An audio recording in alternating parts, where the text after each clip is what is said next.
കാരണം എന്താ വെച്ച് കഴിഞ്ഞാല് കേൾക്കുന്നുണ്ടല്ലോ? Yes yes. കാരണം ഞാൻ തുടക്കത്തിൽ തന്നെ ഒരു സലാം ചൊല്ലിയിട്ടാണ് കയറിയത്. അപ്പൊ സലാം മടക്കണില്ല എന്ന് പറഞ്ഞപ്പോ ഇത് എന്താ സംഭവം എന്ന് മനസ്സിലാകുന്നില്ല. അപ്പോഴാണ് എനിക്ക് മനസ്സിലായത് സലാം മടക്കിയിട്ട് കാര്യമില്ല എന്നുള്ള വിശ്വാസം ഉള്ളത് കൊണ്ടായിരിക്കാം വരുന്നു. ഓക്കെ, കുഴപ്പമില്ല. എന്നെ സംബന്ധിച്ചിടത്തോളം ഞാൻ ചെറുപ്പത്തില് ഞങ്ങളുടെ ചമ്രവട്ടം വീടിന്റെ തൊട്ടടുത്ത് ഒരു ഖബർസ്ഥാനാണ്. ചെറുപ്പത്തിൽ തന്നെ എന്നോട് ഇപ്പൊ പറയും സുബഹി നിസ്കരിച്ച് വരുന്ന സമയത്ത് അവിടേക്കൊക്കെ ഒന്ന് സലാം ചെല്ലണമെന്ന്. ഞാൻ സലാം ചെല്ലാറുണ്ടായിരുന്നു. അപ്പോ തിരിച്ചു കിട്ടാറില്ല. അതേ ഒരു അനുഭവമാണ് സത്യത്തിൽ ഇവിടെ ഉണ്ടായത്. ഓക്കെ, എന്തായാലും ഞാൻ പോയിന്റിലേക്ക് വരാം. ഇല്ലല്ല, ഞാനത് മൈൻഡ് ചെയ്യുന്നില്ല. എനിക്ക് വിഷയമുള്ള കാര്യമില്ല.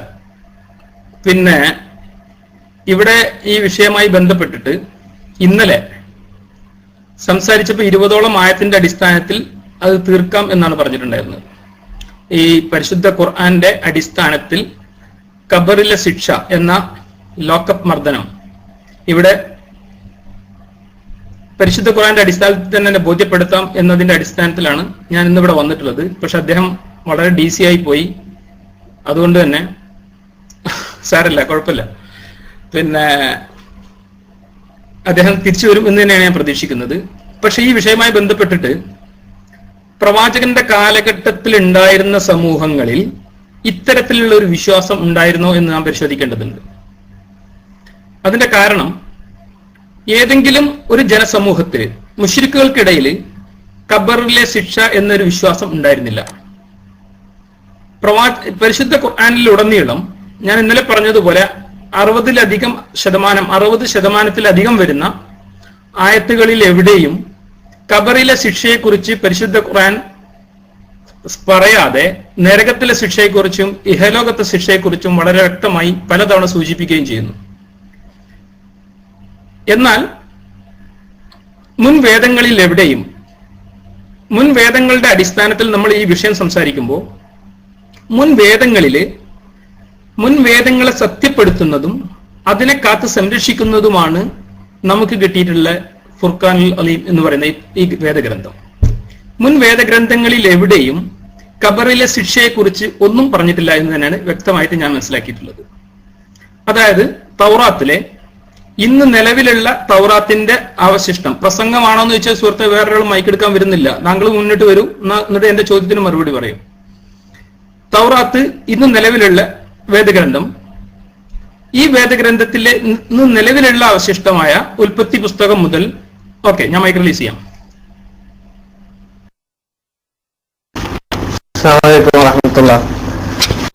പിന്നെ ആരും മൈക്കിൽ വരാത്തത് കൊണ്ട് പിന്നെ വേറൊരു ഓപ്ഷൻ ഇല്ലാത്തത് പറയാനുള്ള നിലക്ക് പറയണ്ടെന്ന് ഒരുക്കിട്ട് ഞാൻ റേസ് ചെയ്യേണ്ടത്. പിന്നെ എനിക്ക് തോന്നുന്നേ പഴയതിന്റെ വിശദീകരണങ്ങളൊന്നും പറയുന്നതിന് പകരം നമുക്ക് ആര് വലിച്ച് ചർച്ച ചെയ്യാതെ ഖുർആനിൽ അല്ലെങ്കിൽ ഖുർആന്റെ അധ്യാപനങ്ങൾക്ക് എതിരാണ് ഖബർ ശിക്ഷയുണ്ട് എന്ന് വിശ്വസിക്കുന്നത് എന്ന് പറഞ്ഞത്, അത് ആ വിഷയം മാത്രം, അതായത് സാധാരണക്കാർക്ക് വളരെ വ്യക്തമായി മനസ്സിലാവുന്ന രീതിയിൽ നമുക്ക് ചർച്ച ചെയ്യാൻ ഇൻഷാ അല്ലാഹ് വാടാനപ്പള്ളി ഉസ്താദ് പിന്നെ നേരത്തെ റേസാൻഡ് ചെയ്തിട്ടുണ്ടായിരുന്നു. പിന്നെ നിങ്ങൾ സംസാരിക്കുന്നത് കൊണ്ട് സ്വാഭാവികം നിങ്ങൾക്കുള്ളൊരു ബഹുമാനം എന്നുള്ള രീതിയിൽ ഞങ്ങൾ ഡിസ്റ്റർബ് ചെയ്യേണ്ട എന്നുള്ള നിലക്ക് റേസാൻഡ് ക്യാൻസൽ ചെയ്ത് വിടുന്നത്. അതെ, വാടാനപ്പള്ളി ഉസ്താദ് വന്നിട്ടുണ്ട്, ഞാൻ മൈക്ക് വിടുന്നു. ഖബർ ശിക്ഷ ഉണ്ട് എന്നുള്ളത് ഖുർആനിന് വിരുദ്ധമാണ് എന്നുള്ള അദ്ദേഹത്തിന്റെ പ്രസ്താവന ഒന്നുമില്ല. അത് ശരിയാണ്, അതല്ലെങ്കിൽ തെറ്റാണ് എന്നുള്ളൊരു തീരുമാനം ഇൻഷാ അല്ലാഹ് പോകുന്നതിന് മുമ്പ് ഉണ്ടാവണം. പരമാവധി നേരത്തെ നമുക്ക് ചർച്ച സ്റ്റോപ്പ് ചെയ്യാനുള്ള ഒരു അവസരം ഉണ്ടാവുകയും ചെയ്യണം. അതായത് ഇസ്ലാമിസ്റ്റ് കേൾക്കുന്നില്ലേ, ഈ സമയം ഏകദേശം 2 മണിക്കാണ് ഹെഡായി തുടങ്ങുന്നത്. അപ്പൊ 1:30 ചർച്ച 1 മണിക്കൂറുണ്ട്. 1 മണിക്കൂറിനകത്ത് ചർച്ച അവസാനിക്കുകയാണെങ്കിൽ ചർച്ച കഴിഞ്ഞതിന് ശേഷം ഇവിടെ ചെറുതായി ഒന്ന് വിശകലനം ചെയ്യാനും സാധാരണക്കാർക്ക് ഒന്നുകൂടി അത് പിന്നെ മനസ്സിൽ ഉറക്കുന്ന രീതിയിൽ കാര്യങ്ങൾ പഠിക്കാനും ഉതകുന്ന രീതിയിലുള്ള ചില പരാമർശങ്ങളും കാര്യങ്ങളും ഉസ്താദുമാർ പലപ്പോഴും ചെയ്യാറുണ്ട്, പ്രത്യേകിച്ച് പുതിയ വിഷയങ്ങൾ വന്നാല്. അതുകൊണ്ട് 1 മണിക്കൂറിനകത്ത് പരമാവധി ചുരുക്കിയിട്ട് ഖബർ ശിക്ഷ ഖുർആനിന് എതിരാണ് എന്ന് നിങ്ങളും അതല്ല എന്ന് ഇൻഷാ അല്ലാഹ് ഉസ്താദുമാരും സംസാരിക്കും. ഞാൻ ആയിക്കോളുന്നു. അസ്സലാമു അലൈക്കും.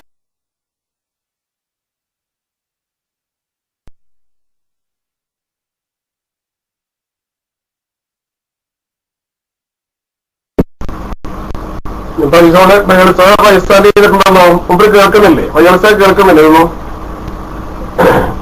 നമ്മൾ മൈക്ക് എടുക്കാത്തതുകൊണ്ടാണ് ഞാൻ മൈക്ക് എടുത്തത്. പൈസാന്റെ ചെയ്തിട്ട് ഞാൻ നിൽക്കുന്നുണ്ട്. പിന്നെ ഏതായാലും ഈ എന്താണ് ഇസ്ലാമിസ്റ്റുകളുടെ ഇടയിലുള്ള ആളിപ്പോ പറഞ്ഞത് എന്താ വെച്ചാൽ ആരും മൈക്കിലേക്ക് വരാത്തുകൊണ്ട് തുടരണം. ഇയാൾക്ക് പറയാനുള്ളത് പറഞ്ഞോളാൻ വേണ്ടി പറഞ്ഞിട്ടാണ് ഞാൻ മൈക്ക് വിട്ടത്. അത് പറയാനുള്ളത് പറഞ്ഞിട്ട് മൈക്ക് പറഞ്ഞല്ലേ? ഇത് നിങ്ങളെ ഡിസ്റ്റർബ് ചെയ്യേണ്ടെന്ന് കരുതിയിട്ടാണ് പൈസാന്റെ ചെയ്തിരുന്നത്. മനസ്സിലായോ? അപ്പൊ അതുകൊണ്ട് നിങ്ങൾക്ക് ആരും പറയാനില്ല എനിക്ക് ഇഷ്ടം പോലെ പ്രസംഗിക്കാനുള്ള സഹോദരമാണ് എന്നുള്ള തെറ്റിദ്ധാരണൊന്നും വേണ്ട. പ്രസംഗങ്ങളും ആവശ്യമില്ലെങ്കിൽ വളരെ നേരം എന്റെ കാരണങ്ങളൊന്നും പറയണ്ട. ആളുകളുടെ സമയം വിലപ്പെട്ടതാണ്.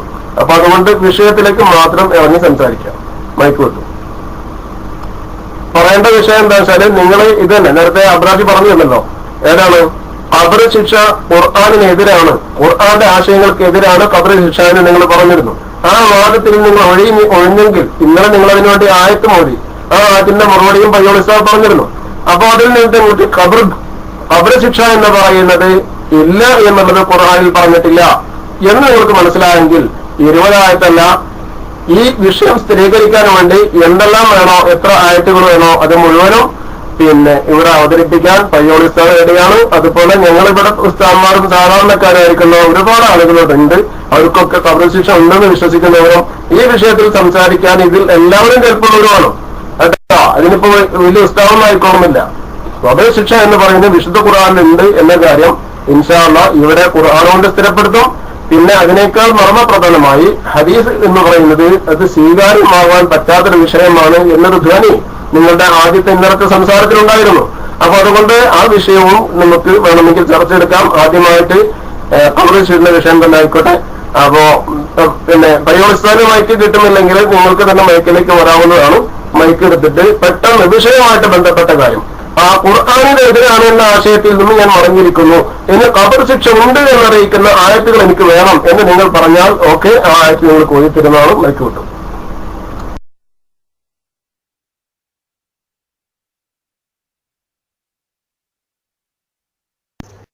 അസ്സലാമു അലൈക്കും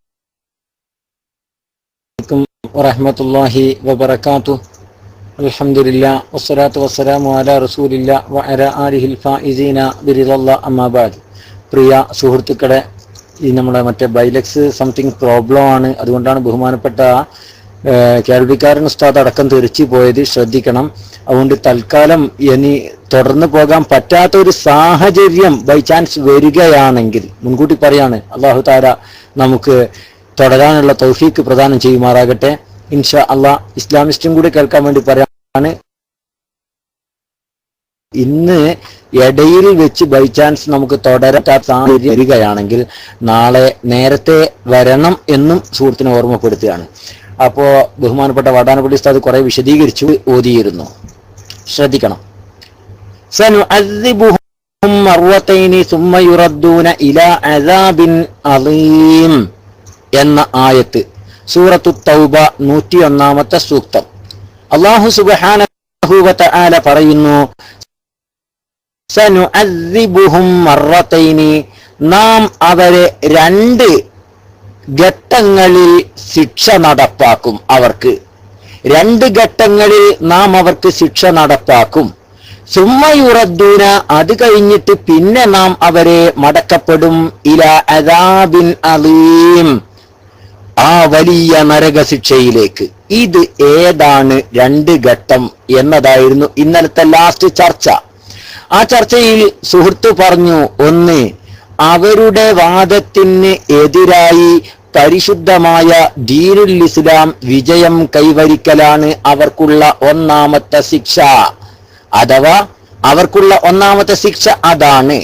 2-ാമത്തെ ശിക്ഷ അവർക്ക് നിന്ദ്യതയാണ് എന്നാണ്. ചോദിക്കുന്നു, ഇത് രണ്ടുമാണ് എന്ന് ആയത്തിൽ ഉണ്ടോ? ഉണ്ടെങ്കിൽ നിങ്ങൾ അത് വിശദീകരിക്കേണ്ടതാണ്.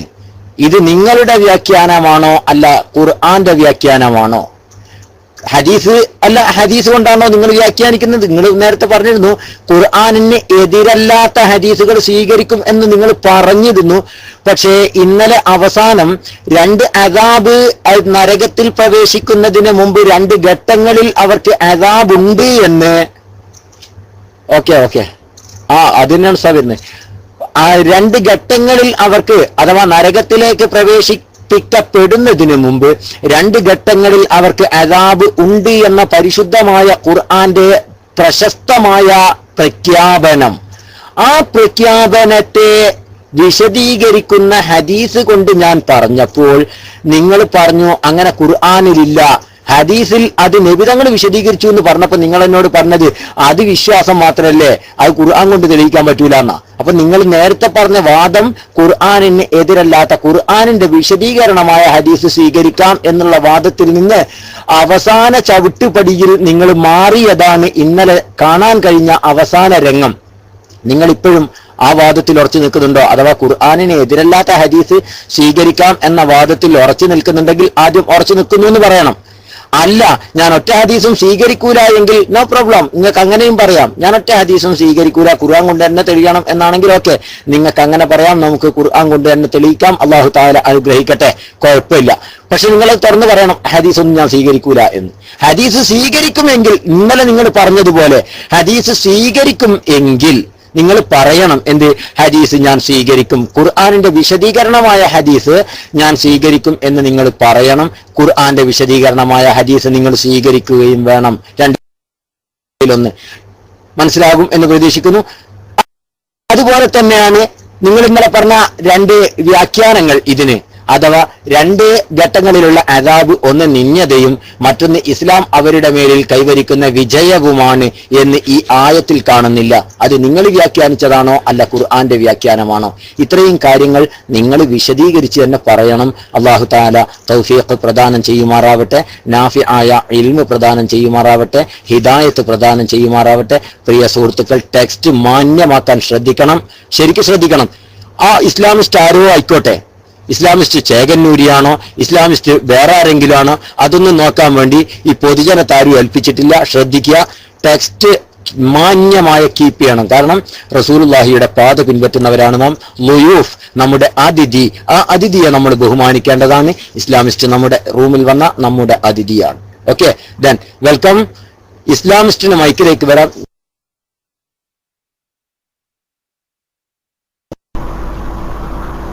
സാറേ നല്ല കട്ടുണ്ട് കേട്ടോ. സാറിന് മൈക്കിന് ഇടക്കിടക്ക് പോയിക്കൊണ്ടിരിക്കുന്നുണ്ട്. ഞാനൊന്ന് ക്ലിക്ക് ചെയ്തപ്പോ മൈക്കുണ്ടെങ്കിൽ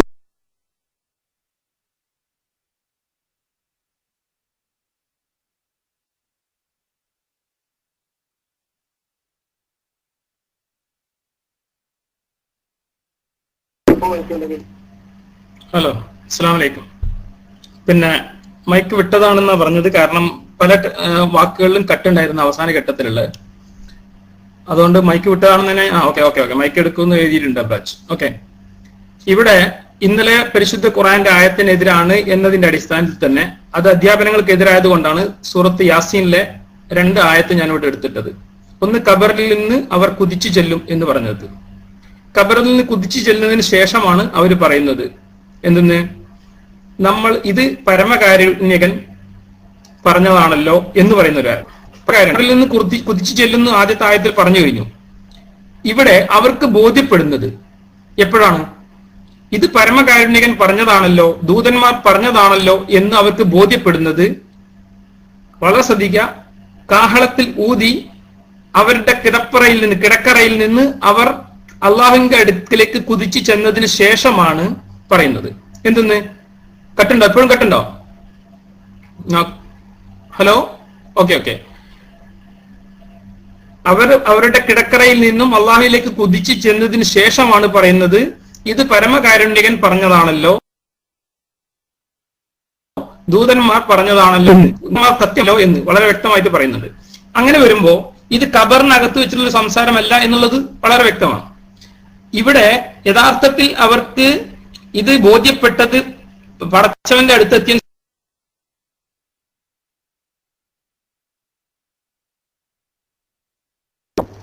പ്രിയ സുഹൃത്തുക്കളെ, ഇന്നീ ചർച്ച കൊണ്ടുപോകാൻ കഴിയില്ല. കാരണം ഇസ്ലാമിസ്റ്റിന്റെ കയ്യിൽ നിന്നും മൈക്ക് നഷ്ടപ്പെടുന്നു എന്നാണ് മനസ്സിലാവുന്നത്. ഇസ്ലാമിസ്റ്റ്, നിങ്ങൾ കേൾക്കുന്നുണ്ടോ സുഹൃത്തെ? ഓക്കെ, ശ്രമിക്കാം, ഇൻഷാ അല്ലാഹ് ശ്രമിക്കാം അദ്ദേഹത്തിന്. ഇസ്ലാമിസ്റ്റ് സുഹൃത്ത് കേൾക്കുന്നുണ്ടോ? എന്റെയും ശബ്ദം കട്ടുണ്ടോ സുഹൃത്തുക്കളെ? എന്റെ ശബ്ദവും കട്ടുണ്ടോ? എന്റെ ശബ്ദം കട്ടുണ്ടോ? എന്റെ ശബ്ദം കട്ടില്ലല്ലോ. ഓക്കെ, എന്റെ ശബ്ദം കട്ടുണ്ടെങ്കിൽ ഞാൻ അറിയും. അദ്ദേഹം ഇസ്ലാമിസ്റ്റ്, അദ്ദേഹം കേൾക്കുന്നില്ല. സോ പ്ലീസ് അവറേജ് ബോൺ ചെയ്യുക, അൺബോൺ ചെയ്യുക പെട്ടെന്ന്. അവറേജ് ബോൺ ചെയ്താൽ വലിയ വിഷമം ഉണ്ടാവില്ല. ഓക്കെ, ദെൻ അൺബോൺസ് എന്റെ ഇൻവൈറ്റ് ചെയ്യണം കേട്ടോ. അദ്ദേഹത്തെ ഇൻവൈറ്റ് ചെയ്യുക, അദ്ദേഹം വരട്ടെ.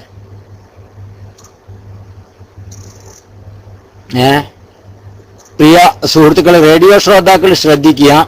അഥവാ ബൈലക്സ് സംതിങ് പ്രോബ്ലം ആണെന്ന് തോന്നുന്നു, അതുകൊണ്ടാണ് ഇങ്ങനെയുള്ള പ്രശ്നങ്ങൾ ഉണ്ടാകുന്നത്. ശ്രദ്ധിക്കുക റേഡിയോ ശ്രോതാക്കൾ, അതുകൊണ്ട് ക്ഷമിക്കണം. ഇല്ല, എന്റേത് കട്ടില്ല, എന്റേത് സംസാരമൊന്നും ഇപ്പോ നിലവിൽ കട്ടില്ല. അള്ളാഹു താല കാക്കട്ടെ. ഇസ്ലാമിസ്റ്റ് വന്നു. ഓക്കെ, ഇസ്ലാമിസ്റ്റ് ഇപ്പൊ പറയുന്നത് ഇന്നലെ നമ്മൾ ഓതി വെച്ച ചർച്ച ചെയ്തിരുന്ന ആയത്താണ്. അദ്ദേഹം അതിൽ നിന്ന് ഇന്നലെ മാറി അവസാനം പോയിരുന്നു. കേട്ടോളൂ. വനുഫിഖ ഫിസ്സൂരി ഫഇദാഹും മിനൽ അജ്ദാസി ഇലാ റബ്ബിഹിം യൻസിലൂൻ ഖാലൂ യാ വൈലനാ മൻ ബഅസനാ മിൻ മർഖദിനാ ഹാദാ മാ വഅദർ റഹ്മാൻ വസദഖൽ മുർസലൂൻ. എന്റെ ശബ്ദം കേൾക്കുന്നുണ്ടോ സുഹൃത്തുക്കളെ? എന്റെ ശബ്ദം കേൾക്കുന്നുണ്ടല്ലോ? ഓക്കെ അല്ലേ? ക്ലിയർ അല്ലേ? ഓക്കെ. വസദഖൽ മുർസലൂൻ, അഥവാ സൂർ എന്ന കാഹളത്തിൽ സൂറിൽ ഊതപ്പെട്ടു. ആ സമയത്ത് അവരവരുടെ കല്ലറകളിൽ നിന്ന് അവരെന്ത് ചെയ്യും? റബ്ബിന്റെ സവിധത്തിലേക്ക് കുതിച്ചു പായുകയാണ്. എങ്ങനെയാണ് അവർ കുതിച്ചു പായുന്നത്? ഖാലൂ യാ വൈലനാ മൻ ബഅസനാ മിൻ മർഖദിന, നമ്മുടെ കിടപ്പറയിൽ നിന്ന് ഞങ്ങളെ അഭിപ്രായത്തിൽ തന്നെ പോകാൻ കേട്ടോ, പുനർജീവിതത്തിലൂടെ പുറത്തേക്ക് കൊണ്ടുവന്നവൻ ആരാണ് എന്ന് ചോദിച്ചുകൊണ്ട് അവർ അള്ളാഹുവിലേക്ക് കുതിച്ചു പായുകയാണ്.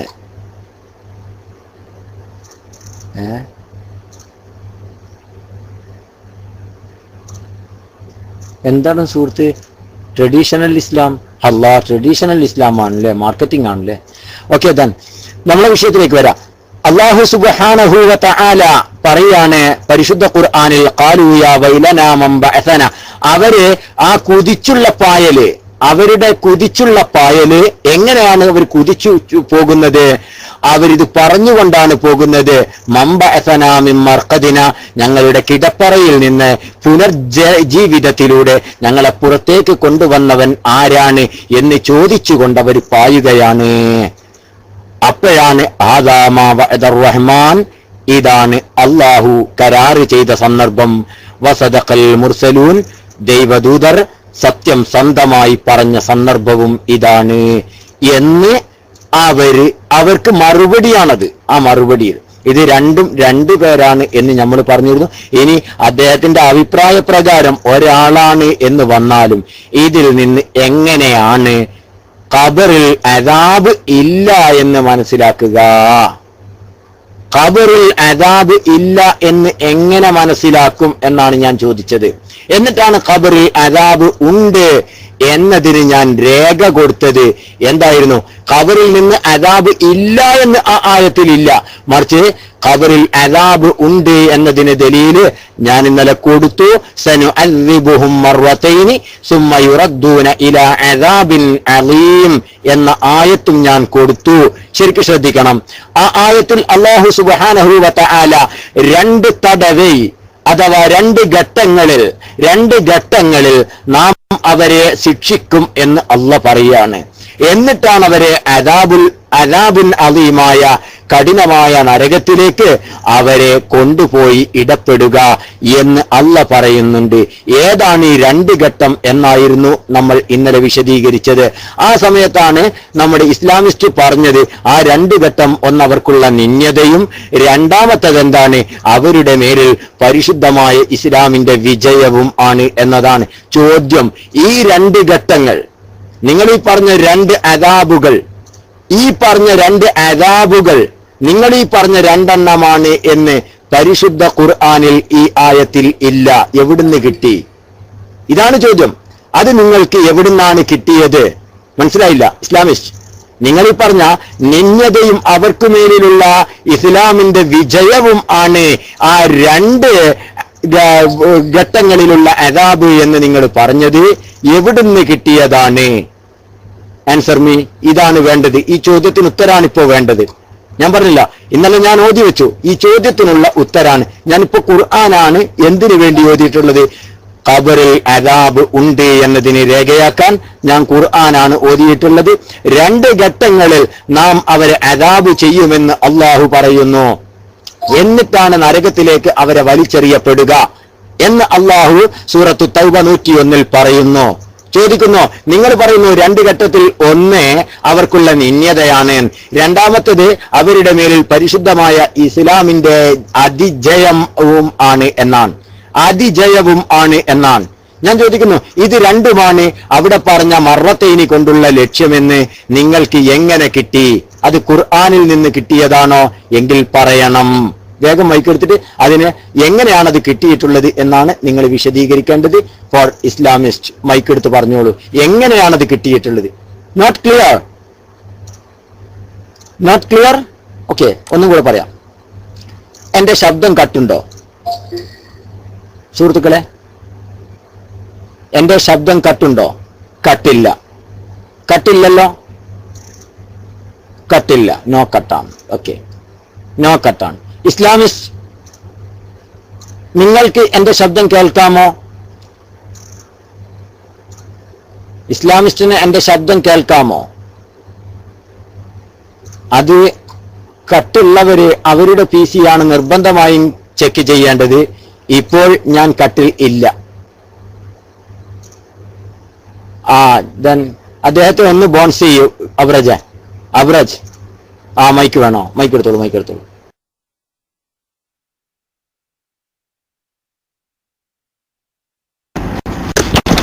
ഹലോ, അസ്സലാമു അലൈക്കും. ഇപ്പൊ ഉസ്താദ് മൈക്കിലാണോ അല്ലേ എന്ന് പോലും സത്യത്തില് നമ്മുടെ സുഹൃത്ത് ഇസ്ലാമിസ്റ്റ് അറിയുന്നില്ല. അത് മാത്രല്ല, ഒരുപാട് ആളുകൾക്ക് കട്ട് ഉസ്താദെ ചോദിക്കുന്ന സമയത്ത് കട്ടില്ലെങ്കിലും ഉസ്താദ് ആയത്തിന്റെ വിശദീകരണം പറയുന്ന സമയത്ത് ഒരുപാട് ആളുകൾക്ക് കട്ടുണ്ടായിരുന്നു. കട്ടുണ്ട് എന്ന് പറഞ്ഞിട്ട് PM അടിച്ച് ചോദിച്ച ഒരുപാട് ആളുകളുണ്ട്. അബൂറഫക്ക് കട്ടാണ്, മഞ്ചാടിക്ക് കട്ടാണ്, അമീർച്ചാക്ക് കട്ടുണ്ട്, ഒരുപാട് ആളുകൾക്ക് കട്ടുണ്ട്. ഇസ്ലാമിസ്റ്റ് ആണെങ്കിൽ ശരിക്കും കേൾക്കുന്ന പോലില്ല. അതുകൊണ്ട് ഇസ്ലാമിസ്റ്റ് കേൾക്കുന്നുണ്ടോ സുഹൃത്തെ? ഇസ്ലാമിസ്റ്റ് കേൾക്കുന്നുണ്ടോ? എനിക്ക് നല്ല ക്ലിയർ ഉണ്ട്. ഇവിടെ കട്ടൊന്നുമല്ല. ഒരുപാട് ആളുകൾക്ക് കട്ടുണ്ട്. അതുകൊണ്ട് ഒരുപക്ഷെ ചർച്ച സുഗമമായി കേൾക്കാതിരിക്കുകയും കേൾക്കുന്നുണ്ട് അല്ലെ? ഇസ്ലാമിസ്റ്റ് കേൾക്കുന്നുണ്ടോ? നേരത്തെ പയ്യോളി ഉസ്താദ് പറയുമ്പോൾ നിങ്ങൾ കേട്ടിരുന്നില്ല, നിങ്ങൾ ടെക്സ്റ്റ് ചെയ്തിരുന്നില്ല ആരാണ് മൈക്കിൽ നിന്ന്. അതെ, പലർക്കും കട്ടുണ്ട്. അപ്പോ പ്രത്യേകിച്ച് ഇത്തരം ഒരു ചർച്ച ഇവിടെ കേട്ടുപരിചയമില്ലാത്തതാണ്. അപ്പോ ഇനിയിപ്പോ ഇസ്ലാമിസ്റ്റ് എന്തെങ്കിലും പറയുകയും ആ പറഞ്ഞത് കേൾക്കുകയും അതിന്റെ മറുപടി പയ്യോളി ഉസ്താദ് പറയുന്നത് കേൾക്കാതിരിക്കുകയും ചെയ്യുന്ന ഒരവസ്ഥ ഉണ്ടെങ്കിൽ പിന്നെ ഞങ്ങളത് സത്യത്തിൽ അങ്ങനെ ഒരു അവസ്ഥ ഉണ്ടാവാൻ ആഗ്രഹിക്കുന്നില്ല. ഏതെങ്കിലും ഒരാളെ ചർച്ച ചെയ്തിട്ട് വസ്വാസമാവുന്ന ഒരവസ്ഥ ഉണ്ടാവരുത് എന്നാണ് ഞങ്ങൾ ആഗ്രഹിക്കുന്നത്. പിന്നെ ചർച്ച കേട്ട് ഇസ്ലാമിസ്റ്റിനോ അതല്ലെങ്കിൽ മറ്റുള്ള ആളുകൾക്കൊക്കെ ഉണ്ടാവുന്ന തെറ്റിദ്ധാരണകൾ മാറണോ എന്നുള്ള ഉദ്ദേശത്തിലാണ് ഇവിടെ ചർച്ചയ്ക്ക് വരുന്നത് തന്നെ. അതിനെതിരായിട്ടുള്ള ഒരു സാഹചര്യമാണെന്നുണ്ടെങ്കിൽ പിന്നെ പയ്യോളി ഉസ്താദ് ആ വിഷയത്തിൽ താല്പര്യം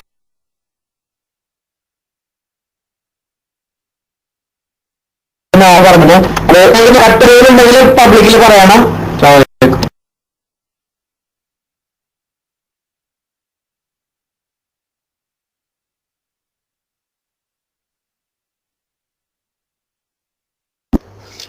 അസ്സലാമു അലൈക്കും വറഹ്മത്തുള്ളാഹി വബറകാതുഹു. ഇസ്ലാമിസ്റ്റ് ഇപ്പൊ കേൾക്കാം അല്ലേ? ശബ്ദം കേൾക്കുമോ?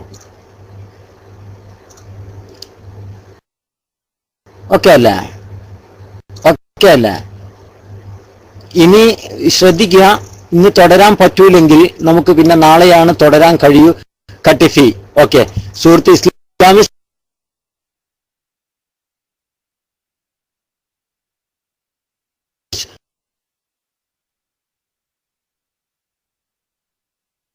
ഹലോ ഹലോ, അസ്സലാമു അലൈക്കും. കേൾക്കുന്നുണ്ടോ? ഹലോ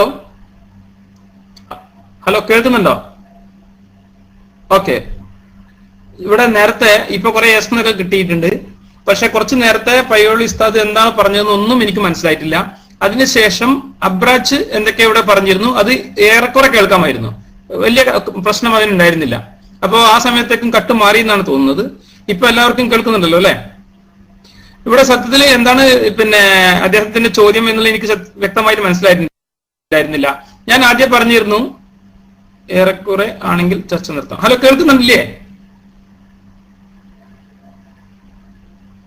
നാളെ തുടരാം. ഓക്കെ, പയ്യോളിയുടെ ഒരു പിന്നെ മെസ്സേജ് വന്നിട്ടുള്ളത് നാളെ തുടരാമെന്നാണ്. എനിക്ക് നാളെ തുടരുന്നതുകൊണ്ട് വിരോധമില്ല.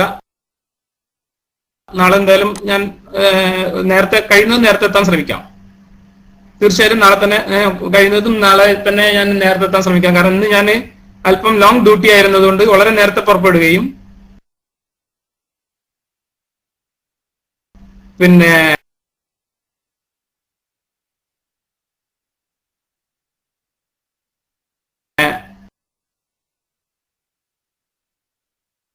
ചർച്ച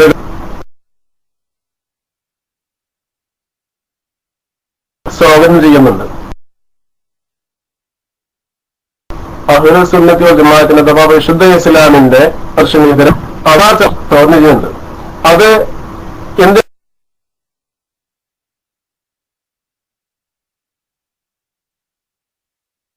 KKM സാദി ചിരിച്ചു. KKM സാദി ചിരിച്ചു. ആ കാര്യം ചർച്ച ഞങ്ങൾ മതിയായിരുന്നു. ആ കാര്യം ചർച്ച ചെയ്യാനേ തൽക്കാലം നമ്മൾ മതിയായിരുന്നു.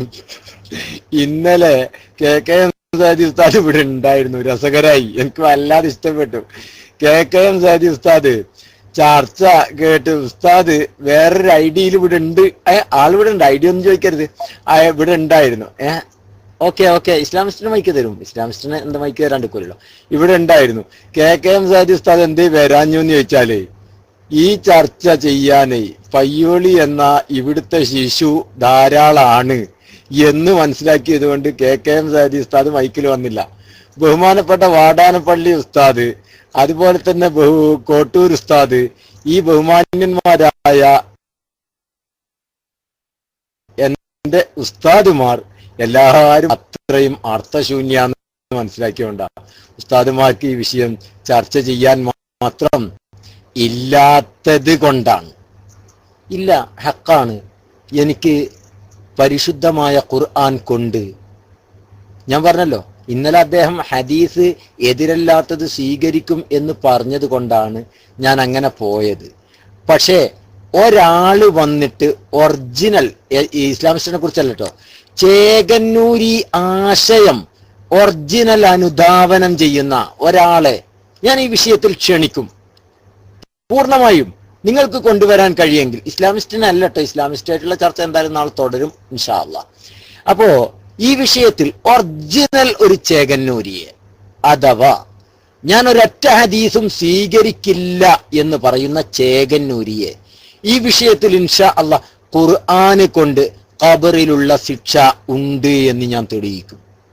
ഇത് ഞാൻ തെളിയിക്കുന്നു പറഞ്ഞാല് അത് ഞാൻ തെളിയിക്കുന്നുള്ള കാരണം എന്താ അറിയോ, ഞങ്ങൾ ഉസ്താദുമാരൊന്നും വേണ്ട, അതിന് ഉസ്താദുമാരൊന്നും വേണ്ട, ഞാനത് തെളിയിക്കും. ഒരൊറ്റ ഹദീസിന്റെ സപ്പോർട്ടും ഇല്ലാതെ, ഒരൊറ്റ ഹദീസിന്റെ സപ്പോർട്ടില്ലാതെ, ബുഖാരിയിലാവട്ടെ മുസ്ലിമിലാവട്ടെ ഒന്നും വേണ്ട, ഈ പിന്നെ ഖബറിലുള്ള ശിക്ഷ ഉണ്ട് എന്ന് തെളിയിക്കാൻ ബുഖാരിയിലെ ഹദീസോ മുസ്ലിമിലെ ഹദീസോ ഒന്നും ആവശ്യമില്ല. അത് സ്വീകരിക്കും എതിരല്ലാത്തത് എന്ന് ഇസ്ലാമിസ്റ്റ് പറഞ്ഞുകൊണ്ടാണ് ഇന്നലെ അങ്ങനെ പോയത്.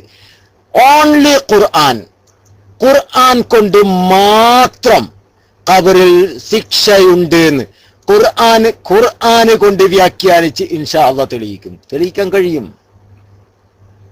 സിമ്പിൾ വിഷയാണിത്.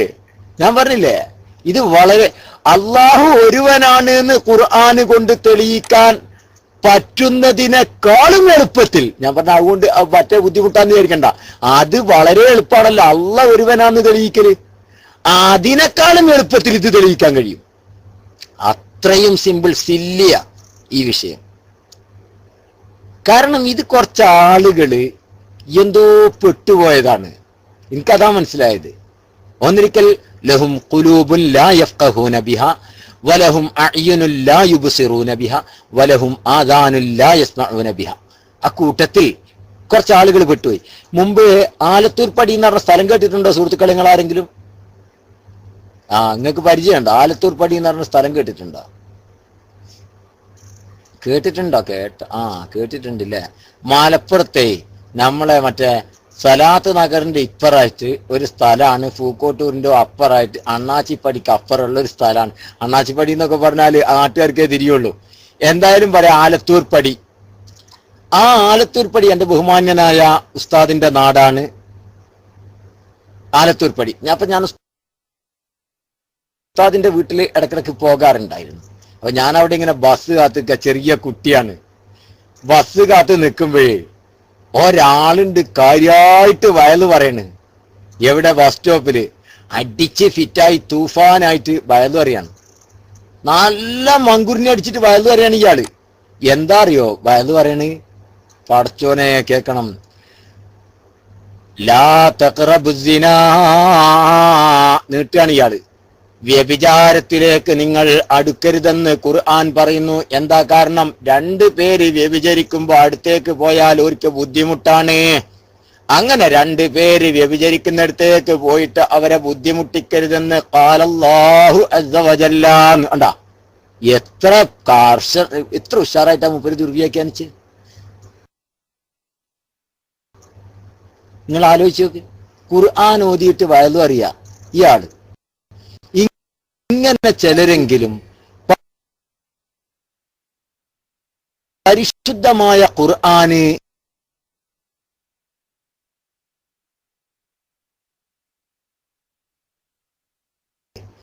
ഹദീസ് അതുപോലെ തന്നെ ഈ ഖുർആൻ മനസ്സിലാക്കാൻ കേവലം ഒരു പരിഭാഷയെ നിങ്ങൾ ആലോചിച്ച് നോക്ക്. കേവലം ഒരു കൊണ്ട് ഖുർആൻ മനസ്സിലാക്കാനാവില്ല. കാരണം പരിഭാഷകൾ പലതും തെറ്റാണ്. ഇത് തികച്ച് പറയാണ്. എന്റെ സുഹൃത്തുക്കളെ ശ്രദ്ധിക്കുക, എന്റെ അനുഭവമാണ്. ഇല്ല പരിഭാഷ ചിലർ ഉദ്ധരിക്കുന്നത് കേൾക്കുന്നത് ഈ SGV അതിനാണ്. നമ്മുടെ ആളുകൾ ഇന്നേ വരെ പരിഭാഷ നോക്കി വായിച്ച ഒരൊറ്റ ആയത്തിനും കറക്റ്റ് അർത്ഥം കിട്ടിയിട്ടില്ല. സത്യം. നിങ്ങൾ ഒറ്റ ആയത്തിന് നിങ്ങൾ അത് തെറ്റാണെന്ന് പറയാതെ എന്റെ അടുത്ത് കേട്ടോ ആ ഖുർആൻ പരിഭാഷ തെറ്റാണ്, ആ പരിഭാഷയിൽ എഴുതിയത് തെറ്റാണെന്ന് ഞാൻ ഇതുവരെ എല്ലായിടത്തും പറഞ്ഞിട്ടുള്ളൂ. എന്തേ? കാരണം ഒരായത്ത് പറഞ്ഞാൽ അതിന് പരിഭാഷ വായിക്കുമല്ലോ, അത് തെറ്റായിരിക്കും. ഇതെന്താ ചെയ്യണു? ഇങ്ങനത്തെ പരിഭാഷകളെ ആസ്പദാക്കിക്കൊണ്ട് ഖുർആൻ പഠിക്കാൻ വേണ്ടി ശ്രമിക്കേ. നിങ്ങൾ ചിന്തിച്ചു നോക്ക്, എത്ര കഠോരമാണിത്. ഖുർആൻ പരിഭാഷ അപകടമാണ്. അത് നമ്മൾ പറയുമ്പോൾ നമുക്ക് പരിഭാഷനോടുള്ള ദേഷ്യാന്ന് വിചാരിക്കും. അല്ല, ഖുർആൻ പരിഭാഷ രൂപയില് ഒരു ഉദാഹരണം ഞാൻ പറഞ്ഞുതരാം. ഈ ബിസ്മില്ലാഹി റഹ്മാനി റഹീം എന്നതിന് എന്താ അർത്ഥം കൊടുക്കുക? പരിഭാഷക്കാരൻ കൊടുക്കും. റഹ്മാനും പരമകാരുണ്യകനും കരുണാനിധിയുമായ അള്ളാഹുവിന്റെ തിരുനാമത്തിൽ ഞാൻ ആരംഭിക്കുന്നു. അല്ലേ? ഇതല്ലേ അള്ളാഹുവിന്റെ നാമധേയത്തിൽ ഞാൻ ആരംഭിക്കുന്നു. ഇതല്ലേ പരിഭാഷക്കാരന് അർത്ഥം കൊടുക്കല്? സുഹൃത്തുക്കളെ, തെറ്റാണത്. ബിസ്മിന്റെ അർത്ഥം തെറ്റാണ്. എന്താ പയ്യോളിക്ക് പിരാന്തായോ എന്നാ? അല്ല, ബിസ്മിന്റെ അർത്ഥം അതല്ല. ബിസ്മിയുടെ അർത്ഥം അതല്ല സുഹൃത്തുക്കളെ. അള്ളാഹ് ഉദ്ദേശിച്ച അർത്ഥം അതൊന്നുമല്ല. പരിഭാഷയിലുള്ള അർത്ഥം തെറ്റാ. ഇത് ഞാൻ എവിടെയും പറയും. കാരണം ആ ബി എന്ന് പറഞ്ഞ പദത്തിന്റെ അർത്ഥം എവിടെ? അതാ പരിഭാഷയെ കാണൂല. എന്താ ബീന്റെ അർത്ഥം എന്നറിയങ്ങള്? ആ ബി എന്ന് പറഞ്ഞ ഒരു ഒറ്റ ഹർഫിന് എന്താ അർത്ഥം എന്നറിയങ്ങള്? കേട്ടോളി. അതിന്റെ അർത്ഥം ചുരുക്കത്തില് അത് ഞാൻ പറഞ്ഞില്ല, ഉൾക്കൊള്ളാനേ പറ്റൂ. പരിശുദ്ധമായ ഖുർആൻ ഉൾക്കൊള്ളാനേ കഴിയൂ. അത് എഴുതി അതിന്റെ പരിഭാഷ എഴുതി പിടിപ്പിക്കാൻ കഴിയൂല, പ്രയാസാണ്. എന്താ ബിയുടെ അർത്ഥം എന്നറിയോ? അള്ളാഹുവിന്റെ ഇസ്മിനെ തവസ്സുലാക്കിക്കൊണ്ട് അതിനെ മുൻനിർത്തിക്കൊണ്ട് അതുകൊണ്ട് സഹായം തേടിക്കൊണ്ട് ഞാൻ ആരംഭിക്കുന്നു എന്നാണ് ആ ബീന്റെ അർത്ഥം. മനസ്സിലായോ? അള്ളാന്റെ ഇസ്മിനെ തവസ്സുലാക്കിക്കൊണ്ട് അതിനോ കൊണ്ട് സഹായം തേടിക്കൊണ്ട് അത് പൂണ്ടുപിടിച്ചുകൊണ്ട് ഞാൻ ആരംഭിക്കുന്നു എന്നാണ് അതിന്റെ അർത്ഥം. എവിടെ പരിഭാഷയിൽ ബിയുടെ അർത്ഥം? അതിനെ വാസിത്തയാക്കിക്കൊണ്ട് ബി വാസിത്തിയാണ് അവിടെയുള്ള ബി വാസിത്തിയാണ്. എവിടെ? അതേ പുതിയത് ആ ബിയുടെ മായനയാണ് പറഞ്ഞത്. അതിന്റെ പരിഭാഷ തെറ്റാണെന്ന് ഞാൻ പറഞ്ഞു. ബി വാസിത്തിയാണ്. അതിന് വ്യാകരണം പഠിക്കണം, അറബി ലുഗത്തറിയണം. ഏതെങ്കിലും ഒരു പരിഭാഷക്കാരനെ എഴുതി വെച്ചാൽ തിരിയൂല്ലത്. ബി എന്നത് ഇതാ കതബ്തു ബിൽ ഖലമി എന്താ അർത്ഥം? അത് നമ്മൾ മലയാളത്തിൽ എഴുതുമ്പോൾ വേഗം പറയാ ശരിക്ക് പേന കൊണ്ട് ഞാൻ എഴുതി. അങ്ങനെയല്ല. ശരിക്കും അറബിയിൽ മൂലമായ അർത്ഥം അതല്ല. പേന കൊണ്ട് ഞാൻ എഴുതിയെന്നല്ല, പേനയുടെ സഹായത്തോട് കൂടെ ഞാൻ എഴുതിയെന്ന. മനസ്സിലായില്ലേ? ആ ബി വാസിത്തിയാൻ. മനസ്സിലാക്കണം. പരിഭാഷക്കാരൻ ഇങ്ങനെ അങ്ങ് എഴുതും. ഇതാണോ ഖുർആൻ? ഖുർആൻ ഇങ്ങനെയാണ് പരിഭാഷപ്പെടുത്തേണ്ടത്? ഇത് തികഞ്ഞ തെറ്റല്ലേ, കടുത്ത അക്രമല്ലേ?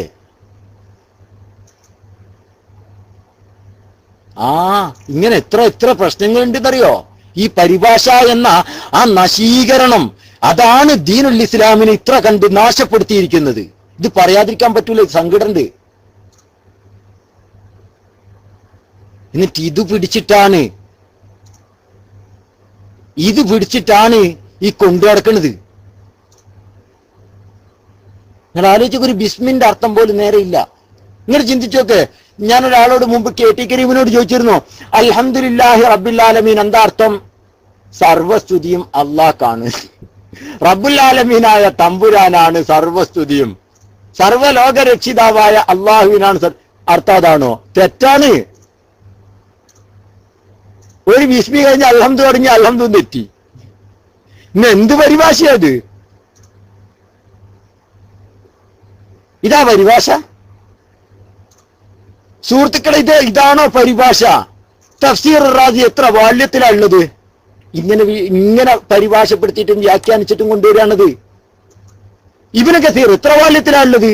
പരിശുദ്ധ ഖുർആന്റെ ഓരോ വാക്കും വലിയ അർത്ഥഗർഭമാണ്. കാരണം അഹ്കമുൽ ഹക്കീമായ തമ്പുരാന്റെ വാക്കാണത്. അത് കേവലം ഒരു മലയാളത്തിലേക്ക് കിട്ടിയ പോലെ അങ്ങോട്ട് എഴുതി പിടിപ്പിക്കാനുള്ളതല്ല, കഴിയില്ല. അത് പരിഭാഷകൾക്ക് അതീതമാണ്. പരിശുദ്ധ ഖുർആൻ സാധ്യമല്ല. ഒരാൾ എഴുതുകയാണ്, മുമ്പ് ഒരു NDF കാരൻ എന്ത് ചെയ്ത് നിങ്ങൾ ആലോചിച്ച് നോക്കണോ? ഏതോ ഒരു മുസ്ലിമിന്റെ പുരയിൽ തന്നെ റബ്ബർ പോയി വെട്ടിമുറിച്ചിട്ടത്ര രാത്രി. അതിന് പരിശുദ്ധ ഖുർആൻ ആയത്ത് തെളിവോതിന്നാ. നിങ്ങൾ ആലോചിച്ച് നോക്ക്. മരം മുറിക്കാൻ ആയത്ത് തെളിവോതിന്നാ.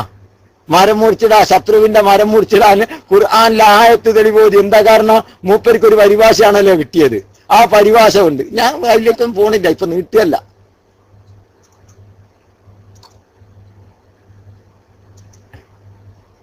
ഓക്കെ. അവറേജ് എല്ലായിടത്തും അല്ല, ഓരോ സ്ഥലത്തും ഓരോ വായന ഉണ്ടെന്നാ പറഞ്ഞത്. അതെന്നാ പറഞ്ഞത്? ഓരോ സ്ഥലത്തും പരിശുദ്ധമായ ഖുർആനിന് ഓരോ ഹർഫിനും ഓരോ വായനയുണ്ട്. പക്ഷെ അത് വിശദീകരിക്കുന്നിടത്ത് പരിഭാഷക്കാരൻ തോൽക്കുന്നുണ്ട് എന്നല്ല, പച്ചക്കള്ള ഇതുണ്ട്. പലപ്പോഴും പച്ചക്കളവാണ് വരുന്നത്. അതുകൊണ്ട് തന്നെ ബഹുമാനപ്പെട്ട പേരോട് ഉസ്താദാണ് അതിൽ നമുക്കുള്ള റോൾ മോഡൽ. ബഹുമാനപ്പെട്ട ഉസ്താദ് അവർക്ക് തുറന്നു പറഞ്ഞു, ഒരു പരിഭാഷയും ലോകത്തുള്ളത് ഞാൻ സ്വീകരിക്കൂല. ആ ഒരൊറ്റ ത്വരീഖാണ് എനിക്കുള്ളൂ, ആ വിഷയത്തിൽ സ്വീകരിക്കൂല. പോരെ, ഒറ്റ പരിഭാഷ സ്വീകരിക്കൂല. കാരണം ഞാൻ ഒറ്റ പരിഭാഷയും വായിച്ചിട്ടില്ല കേട്ടോ. അതും വേണ്ട പറയാം. എൻ്റെ അടുത്തുണ്ടെന്ന് പക്ഷെ ഞാനത് വായിക്കലില്ല, ഞാൻ വായിച്ചിട്ടില്ല. അതുകൊണ്ട് തന്നെ എനിക്ക് അതിലുള്ള നൂലാമാല എന്താണെന്ന് അറിയില്ല. ആരെങ്കിലും എന്തെങ്കിലും പറയുന്നത് എടുത്തു വെക്കാൻ വേണ്ടി വെച്ചതാണ് ഞാനൊരു പരിഭാഷ. ശരി, പക്ഷേ പറയുന്നത് മുഴുവനും പരിഭാഷക്കാരൻ്റെ പരിഭാഷ നോക്കിയിട്ട് ഇവിടെ പറയുന്ന പരിഭാഷകൾ മുഴുവനും തെറ്റാണ്. അതെനിക്കറിയാം. അതുകൊണ്ട് പരിഭാഷ നോക്കിയിട്ട് ദീനുൽ ഇസ്ലാം തീരുമാനിക്കാൻ നടക്കരുത്. നിങ്ങൾ കേട്ടോളി. നമ്മളെ ഇൻഷാ അല്ലാഹ് ഏതായാലും ഇന്നത്തെ വിഷയം പിന്നെ ഇസ്ലാമിസ്റ്റ് നാളെയാണ് നമ്മൾ ആ വിഷയം ചർച്ച ചെയ്യുന്നത്. ഇസ്ലാമിസ്റ്റിനൊന്ന് മൈക്ക് വേണം, കാരണം അദ്ദേഹം പോകണം എന്ന് പറഞ്ഞിട്ടുണ്ടായിരുന്നു. ഇസ്ലാമിസ്റ്റ് മൈക്ക് ഓക്കെ, ഇസ്ലാമിസ്റ്റ് ഒന്ന് മൈക്ക് എടുത്തോളൂ.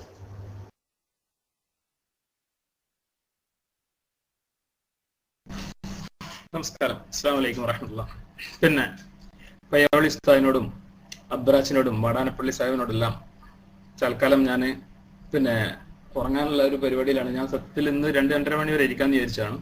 പക്ഷെ അവസാന ഘട്ടത്തിൽ നമ്മൾ ചർച്ച നാളേക്ക് മാറ്റിയതുകൊണ്ട് നാളെ നേരത്തെ വരാമെന്ന് കരുതുന്നു. അതോടൊപ്പം ഞാൻ ഇവിടെ കാണുന്ന പയ്യോളി ഉസ്താദ് ആയാലും അബ്രാജ് ആയാലും വാടാനപ്പള്ളി ആയാലും ഞാൻ മനസ്സിലാക്കുന്നത് എന്നേക്കാൾ വലിയ പണ്ഡിതന്മാരാണെന്നാണ്. കാരണം നിങ്ങൾക്കൊക്കെ പരിഭാഷ നോക്കാതെ തന്നെ പരിശുദ്ധ ഖുർആന്റെ അർത്ഥം പെട്ടെന്ന് മനസ്സിലാക്കാൻ സാധിക്കുന്നുണ്ട്. എന്നെ സംബന്ധിച്ചിടത്തോളം പരിഭാഷ നോക്കണം. എന്നാൽ പോലത്തിലും അബ്രാജ് അവിടെ നിൽക്കട്ടെ, ഞാനൊരു സ്ഥാനം തന്നാണ്, നിങ്ങളത് ചെറുതായി കാണണ്ട. ഓക്കെ, കാരണം നിങ്ങൾക്കെല്ലാം വളരെ വ്യക്തമായ രീതിയിൽ പരിശുദ്ധ ഖുർആൻ മനസ്സിലാക്കുന്നുണ്ട്. അടിസ്ഥാനപരമായിട്ട് പരിഭാഷയെ അത് എന്ന് നമ്മൾ കണ്ടതാണ്. തീർച്ചയായിട്ടും ഇന്ന് ഞാൻ അബ്രാജിനായിട്ടും കണ്ടു, കേൾവിക്കാരും ഉസ്താദിനായിട്ട് ഫോണിൽ സംസാരിക്കുകയും ചെയ്തു. എന്തായാലും അതൊക്കെ ബൈലക്സിന് പുറത്തുള്ള നമ്മുടെ സൗഹൃദമാണ്. അത് അത്തരം വിഷയങ്ങളിലൊക്കെ ആശയപരമായിട്ട് ഭിന്നത ഉണ്ടെങ്കിൽ പോലും പരസ്പരം സൗഹാർദ്ദം, ഒരുമിച്ചിരുന്ന് ഭക്ഷണം കഴിക്കാൻ പോലും ഞങ്ങൾ അബ്രാജും ഞാനും കൂടി തീരുമാനിച്ചതാണ്. പക്ഷെ നിർഭാഗ്യവശാൽ അതിന് പറ്റിയില്ല എന്ന് മാത്രം.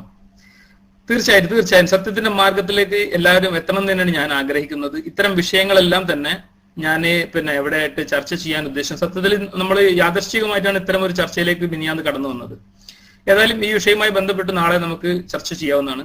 പിന്നെ പഴയോളി ഉസ്താദിനോട് എനിക്ക് പറയാനുള്ളത്, പരിഭാഷയെ ഇപ്പം നിലവിലുള്ള പരിഭാഷകൾ ഒന്നും തന്നെ ശരിയല്ല എന്ന താങ്കളുടെ അഭിപ്രായത്തോട് എനിക്ക് പരിപൂർണ യോജിപ്പുണ്ട്. പരിപൂർണ യോജിപ്പ് എന്ന് വെച്ചാൽ എത്രമാത്രം എന്ന് വെച്ച് കഴിഞ്ഞാൽ അത് എനിക്ക് വിവരിക്കാൻ കഴിയാത്ത രീതിയിലാണ്. ഇന്ന് സമൂഹത്തിൽ ലഭിച്ചുകൊണ്ടിരിക്കുന്ന പരിഭാഷകൾ എല്ലാം തന്നെ അടിസ്ഥാനപരമായി പരിശുദ്ധ ഖുർആന്റെ ചേകന്നൂർ സാഹിബിന്റെ പ്രസിദ്ധീകരണങ്ങൾ തരാൻ കഴിയുമോ? സോറി സുഹൃത്തെ, അത് എനിക്കറിയില്ല. ഞാന് അവര് ബന്ധപ്പെട്ടവരുമായി കിട്ടുകയാണെന്നുണ്ടെങ്കിൽ, ഇല്ലല്ല ഞാൻ ആളുടെ പേര് പുറത്ത് പറയില്ല, അവരുമായി ബന്ധപ്പെട്ടിട്ട് എനിക്ക് കിട്ടുകയാണെന്നുണ്ടെങ്കിൽ ഞാൻ നോക്കാം. സത്യത്തിൽ ഞാൻ അങ്ങനെ ഒരു വ്യക്തിയെ ഇതുവരെ ജീവിതത്തിൽ കണ്ടിട്ടില്ല, കാണാൻ കഴിഞ്ഞിട്ടില്ല. ഞാൻ അദ്ദേഹത്തെ കുറിച്ച് ഏറെക്കുറെ മനസ്സിലാക്കിക്കൊണ്ടിരിക്കുന്ന ഒരു സമയമാണ് സത്യത്തിൽ ഇപ്പോൾ കഴിഞ്ഞ 2 വർഷത്തോളമായിട്ട്. അപ്പോൾ അതും കേട്ടറിവിന്റെ അടിസ്ഥാനത്തിൽ മാത്രമാണ്. എന്തായാലും ഞാൻ ആ വിഷയത്തിലേക്ക് വരാം. എന്തോട്ടെ, നിലവിലുള്ള ഒറ്റ പരിഭാഷയും അത് ഇനിയിപ്പോ ഖുർആൻ മാത്രം സ്വീകരിക്കുന്ന ആളുകൾ നമ്മുടെ കേരളത്തിൽ പോലും ഉണ്ട്. ഞാൻ മനസ്സിലാക്കുന്നിടത്തോളം KSSന്റെ ആളുകൾ ഖുർആൻ മാത്രം സ്വീകരിക്കുന്ന ആളുകളാണ്. അതുപോലെ തന്നെ അഹ്ലുൽ ഖുർആൻ എന്ന് പറയുന്ന ഒരു വിഭാഗം മലബാറിൽ ഭാഗത്തുണ്ടെന്ന് ഞാൻ അറിയാം. അവരും അതുപോലെ തന്നെ വളരെ ചുരുക്കം പേര് റാഷദ് ഖലീഫയുടെ ആളുകളും ഉണ്ട് എന്നാണ് ഞാൻ മനസ്സിലാക്കുന്നത്. എന്തൊക്കെ തന്നെ ആയാലും ഇപ്പൊ നിലവിലുള്ള ഒരു പരിഭാഷകളിലും പരിശുദ്ധ ഖുർആന്റെ ആശയം ശരിയായ രീതിയിൽ പരിശുദ്ധ ഖുർആന്റെ ആശയം കൺവേ ചെയ്യാൻ പറ്റിയിട്ടുള്ള ഒറ്റ പരിഭാഷയും ഉണ്ട് എന്ന് ഞാനും മനസ്സിലാക്കുന്നില്ല. അതുകൊണ്ട് തന്നെ പരിഭാഷകളെയല്ല യഥാർത്ഥത്തിൽ ഞാൻ അടിസ്ഥാനമാക്കുന്നത്, മറിച്ച് ആ പരിഭാഷകളിൽ നിന്ന് ലഭിക്കുന്ന ആശയത്തെയാണ്. രണ്ടാമത്തെ പോയിന്റ്, ഞാൻ ഇവിടെ ഉദ്ധരിച്ചിട്ടുള്ള പരിഭാഷ മുജാഹിദിന്റേതാണ്. കാരണം വെബ്സൈറ്റിൽ ലഭ്യമായ പരിഭാഷ ഒന്ന് മുജാഹിദിന്റേതും മറ്റൊന്ന് ജമാഅത്തെ ഇസ്ലാമിയുടേതുമാണ്. കൂറ്റനാട് ഉസ്താദിന്റെ പരിഭാഷ ഉണ്ടെന്ന് പറയാമെന്നല്ലാതെ ഞാൻ ഇതുവരെ കേട്ടിട്ടുണ്ട്, പക്ഷെ കണ്ടിട്ടില്ല. അത് കിട്ടുകയാണെന്നുണ്ടെങ്കിൽ തീർച്ചയായിട്ടും ഞാൻ ആ വിഷയം പരിശോധിക്കുമായിരുന്നു. കാരണം ആ പരിഭാഷ കുറ്റമറ്റതാണോ അല്ലേ എന്നുള്ളതും നമ്മൾ നോക്കേണ്ടതുണ്ടല്ലോ. അതുകൊണ്ട് അത്തരം വിഷയങ്ങളും ഞാൻ സത്യത്തിൽ ആ പരിഭാഷ കിട്ടാൻ ശ്രമിക്കുന്നുണ്ട്. തീർച്ചയായും ഞാൻ അതും പരിശോധിക്കും. അപ്പോ എന്നാൽ പോലും ഇന്ന് നിലവിലുള്ള ഒരു പരിഭാഷകളും പരിശുദ്ധ ഖുർആന്റെ ആശയം ശരിയായ രീതിയിൽ കൺവേ ചെയ്യാൻ കഴിയും എന്നൊരു വിശ്വാസം എനിക്കില്ല. പക്ഷേ ലോകത്തിന്റെ വിവിധ ഭാഗങ്ങളിൽ പരിഭാഷകൾ കൊണ്ട് ഇസ്ലാമിന് നേട്ടം ഉണ്ടായിട്ടുണ്ട് എന്ന് ഞാൻ കരുതുന്നു. കാരണം ഒരു കാലഘട്ടത്തിനിടയിൽ പെട്ടെന്ന് ഇസ്ലാമിന് ഒരു ആഗോളതലത്തിൽ ഇസ്ലാമിന് ഒരു മുന്നേറ്റം വന്നിട്ടുള്ളതിൽ പരിഭാഷയ്ക്ക് ചെറിയതല്ലാത്ത ഒരു പങ്കുണ്ട് എന്നാണ് ഞാൻ മനസ്സിലാക്കുന്നത്. ഏതായാലും ഞാൻ 2 മിനിറ്റും കൂടി നിങ്ങളുടെ വാക്കുകൾ കേൾക്കാൻ തയ്യാറാണ്. അതുകൊണ്ട് പരിഭാഷകളെല്ലാം ഞാൻ ഇലാഹാക്കുന്നത്, മറിച്ച് പരിഭാഷകളെല്ലാം പരിശുദ്ധ ഖുർആൻ തന്നെയാണെന്ന് താങ്കളെ പോലുള്ളവരോട് ഞാൻ പറയുന്നു. പിന്നെ രണ്ടാമത്തെ വിഷയം, ഇവിടെ ചർച്ചയിൽ സഹകരിക്കാൻ തയ്യാറായിട്ടുള്ള എല്ലാവരോടും വളരെ മാന്യമായ രീതിയിലും വളരെ നല്ല രീതിയിലും ചർച്ച കൊണ്ടുപോകാൻ സഹകരിപ്പിക്കുന്ന എല്ലാവരോടും എനിക്ക് വളരെയധികം നന്ദിയും കടപ്പാടുമുണ്ട്. പിന്നെ ഈ വിഷയവുമായി ബന്ധപ്പെട്ട് നാളെ നമുക്ക് സംസാരിക്കാം. അന്ധമായിട്ട് ഹദീസിനെ സ്വീകരിക്കുകയും അതോടൊപ്പം തന്നെ അന്ധമായിട്ട് ഹദീസിനെ നിഷേധിക്കുകയും ചെയ്യുന്ന ഒരാളാണെന്ന് നിങ്ങൾ ഒരിക്കലും കണക്കാക്കരുത്. ഞാൻ ഹദീസിനെ സ്വീകരിക്കുന്നത് പരിശുദ്ധ ഖുർആനോട് യോജിക്കുന്നത് മാത്രമാണ്. അസ്സലാമു അലൈക്കും വറഹ്മത്തുള്ളാഹി വബറകാതുഹു.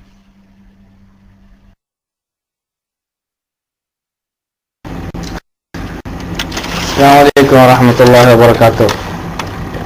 ഇസ്ലാമിസ്റ്റ്, നിങ്ങൾ ഈ പറഞ്ഞ വിഷയങ്ങളിൽ ചെറിയൊരു വിയോജിപ്പ് രേഖപ്പെടുത്തുന്നത് പരിഭാഷ വന്നതിന് ശേഷമാണ് ഇപ്പോൾ ചിലയിടങ്ങളിൽ ഇസ്ലാം പ്രചരിക്കാൻ തുടങ്ങിയത് എന്നുള്ളത്. അത് താങ്കളുടെ പരിപൂർണമായിട്ടുള്ള തെറ്റിദ്ധാരണയാണ്.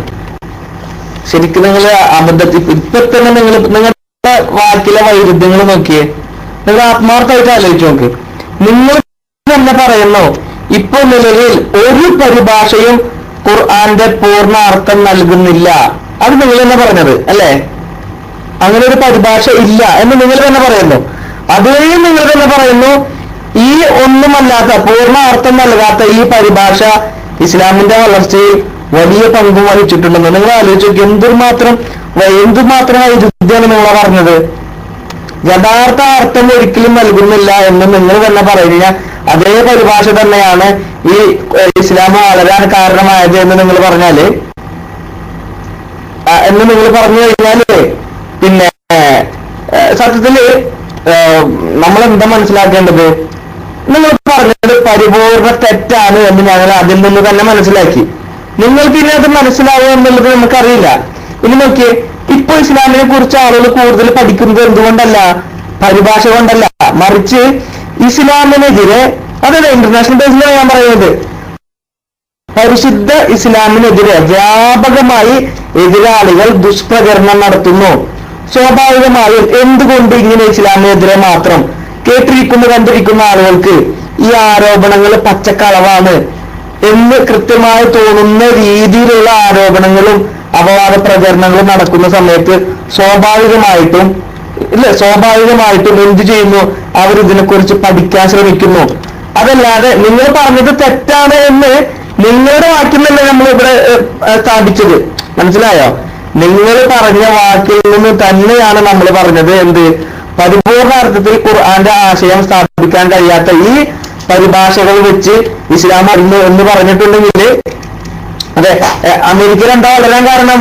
അതിന് കാരണം ഈ ഇസ്ലാമോഫോബിയ,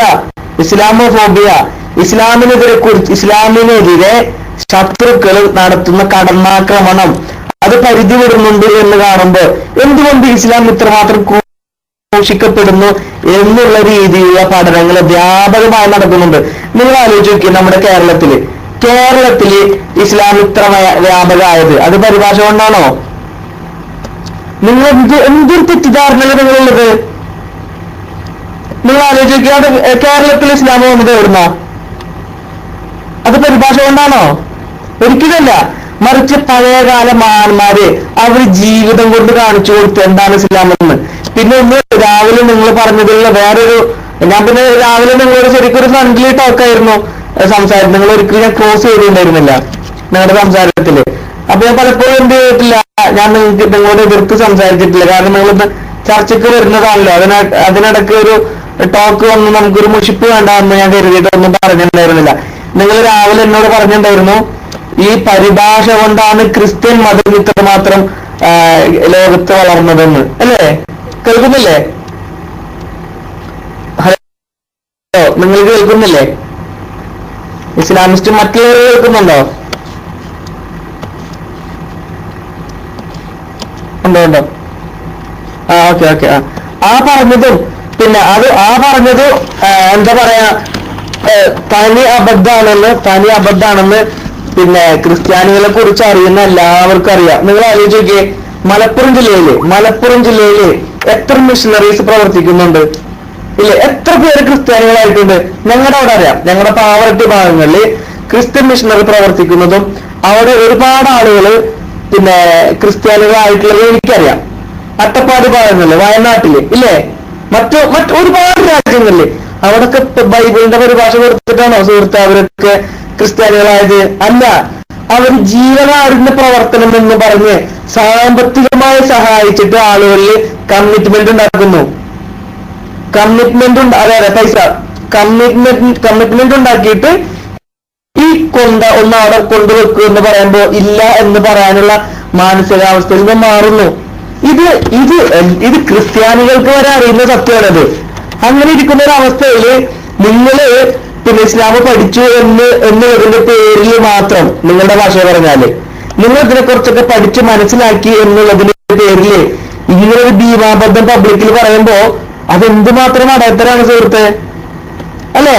ഇല്ലല്ല, അവര് വളരുന്നത് അല്ലെങ്കിൽ വളർത്തുന്നത്, മതം വളർത്തുന്നത് എന്തുകൊണ്ടല്ല? അവര് പ്രത്യക്ഷത്തില് ജീവകാരുണ്യ പ്രവർത്തനം എന്ന് പറയുന്ന പൈസ കൊടുത്തിട്ട് അവർ ചെയ്യുന്നത്.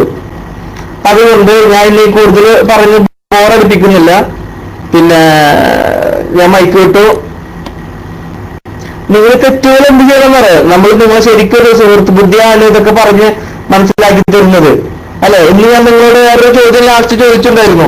എനിക്ക് ഇൻഷാ അല്ലാഹ് നിങ്ങളുടെ നാളെ ചർച്ച കഴിഞ്ഞിട്ട് ഒരു ദിവസം നമ്മുടെ റൂമിൽ വെച്ച് തന്നെ ആ വിഷയത്തെ കുറിച്ച് നിങ്ങളായിട്ട് സംസാരിക്കണമെന്ന് നല്ല താല്പര്യമുണ്ട്.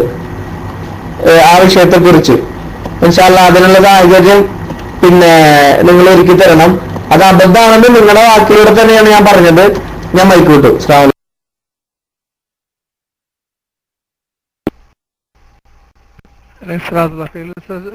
ഒരു മിനിറ്റ്. നമ്മുടെ ഈ ഇസ്ലാമിസ്റ്റ് നിങ്ങൾ ഒരു നേരത്തെ പറഞ്ഞ അബ്രോജ് പറഞ്ഞ വിഷയവുമായി ബന്ധപ്പെട്ട ഒരൊറ്റ കാര്യം കൂടി നിങ്ങൾ ഉണർത്താം. നിങ്ങൾ നേരത്തെ പറഞ്ഞത് പരിഭാഷകളൊന്നും പൂർണ്ണമല്ല, ഇനി ഒരു പരിഭാഷ കിട്ടിയാൽ ആ പരിഭാഷയും കൂടി പരിശോധിക്കണം. അപ്പോഴും നിങ്ങൾ ഈ ഒരു പരിഭാഷയെ, അതായത് നമ്മുടെ സംസാരത്തിലും നമ്മുടെ പ്രയോഗത്തിലും നമ്മുടെ പ്രവൃത്തിയിലും ഉണ്ടാകുന്ന വിഷയവുമായി ബന്ധപ്പെട്ട ഒരു കാര്യം പറയാം. നിങ്ങൾ ഖുർആൻ ഇസ്ലാമിനെ മനസ്സിലാക്കിയ പരിഭാഷ മുഖേനയാണ് നിങ്ങൾ പറഞ്ഞു. എന്നിട്ട് നിങ്ങൾ പറഞ്ഞു ആ പരിഭാഷ പരിപൂർണമല്ല, ഒരു പരിഭാഷ പൂർണ്ണമല്ല. എന്നിട്ട് നിങ്ങൾ പറയുന്നു കുറ്റനാട് ഉസ്താദിനെ പോലെ പരിഭാഷ അടക്കമുള്ള പരിഭാഷയെ ഞാൻ എന്ത് ചെയ്തിട്ടില്ല, ഒന്നും നോക്കിയിട്ടില്ല.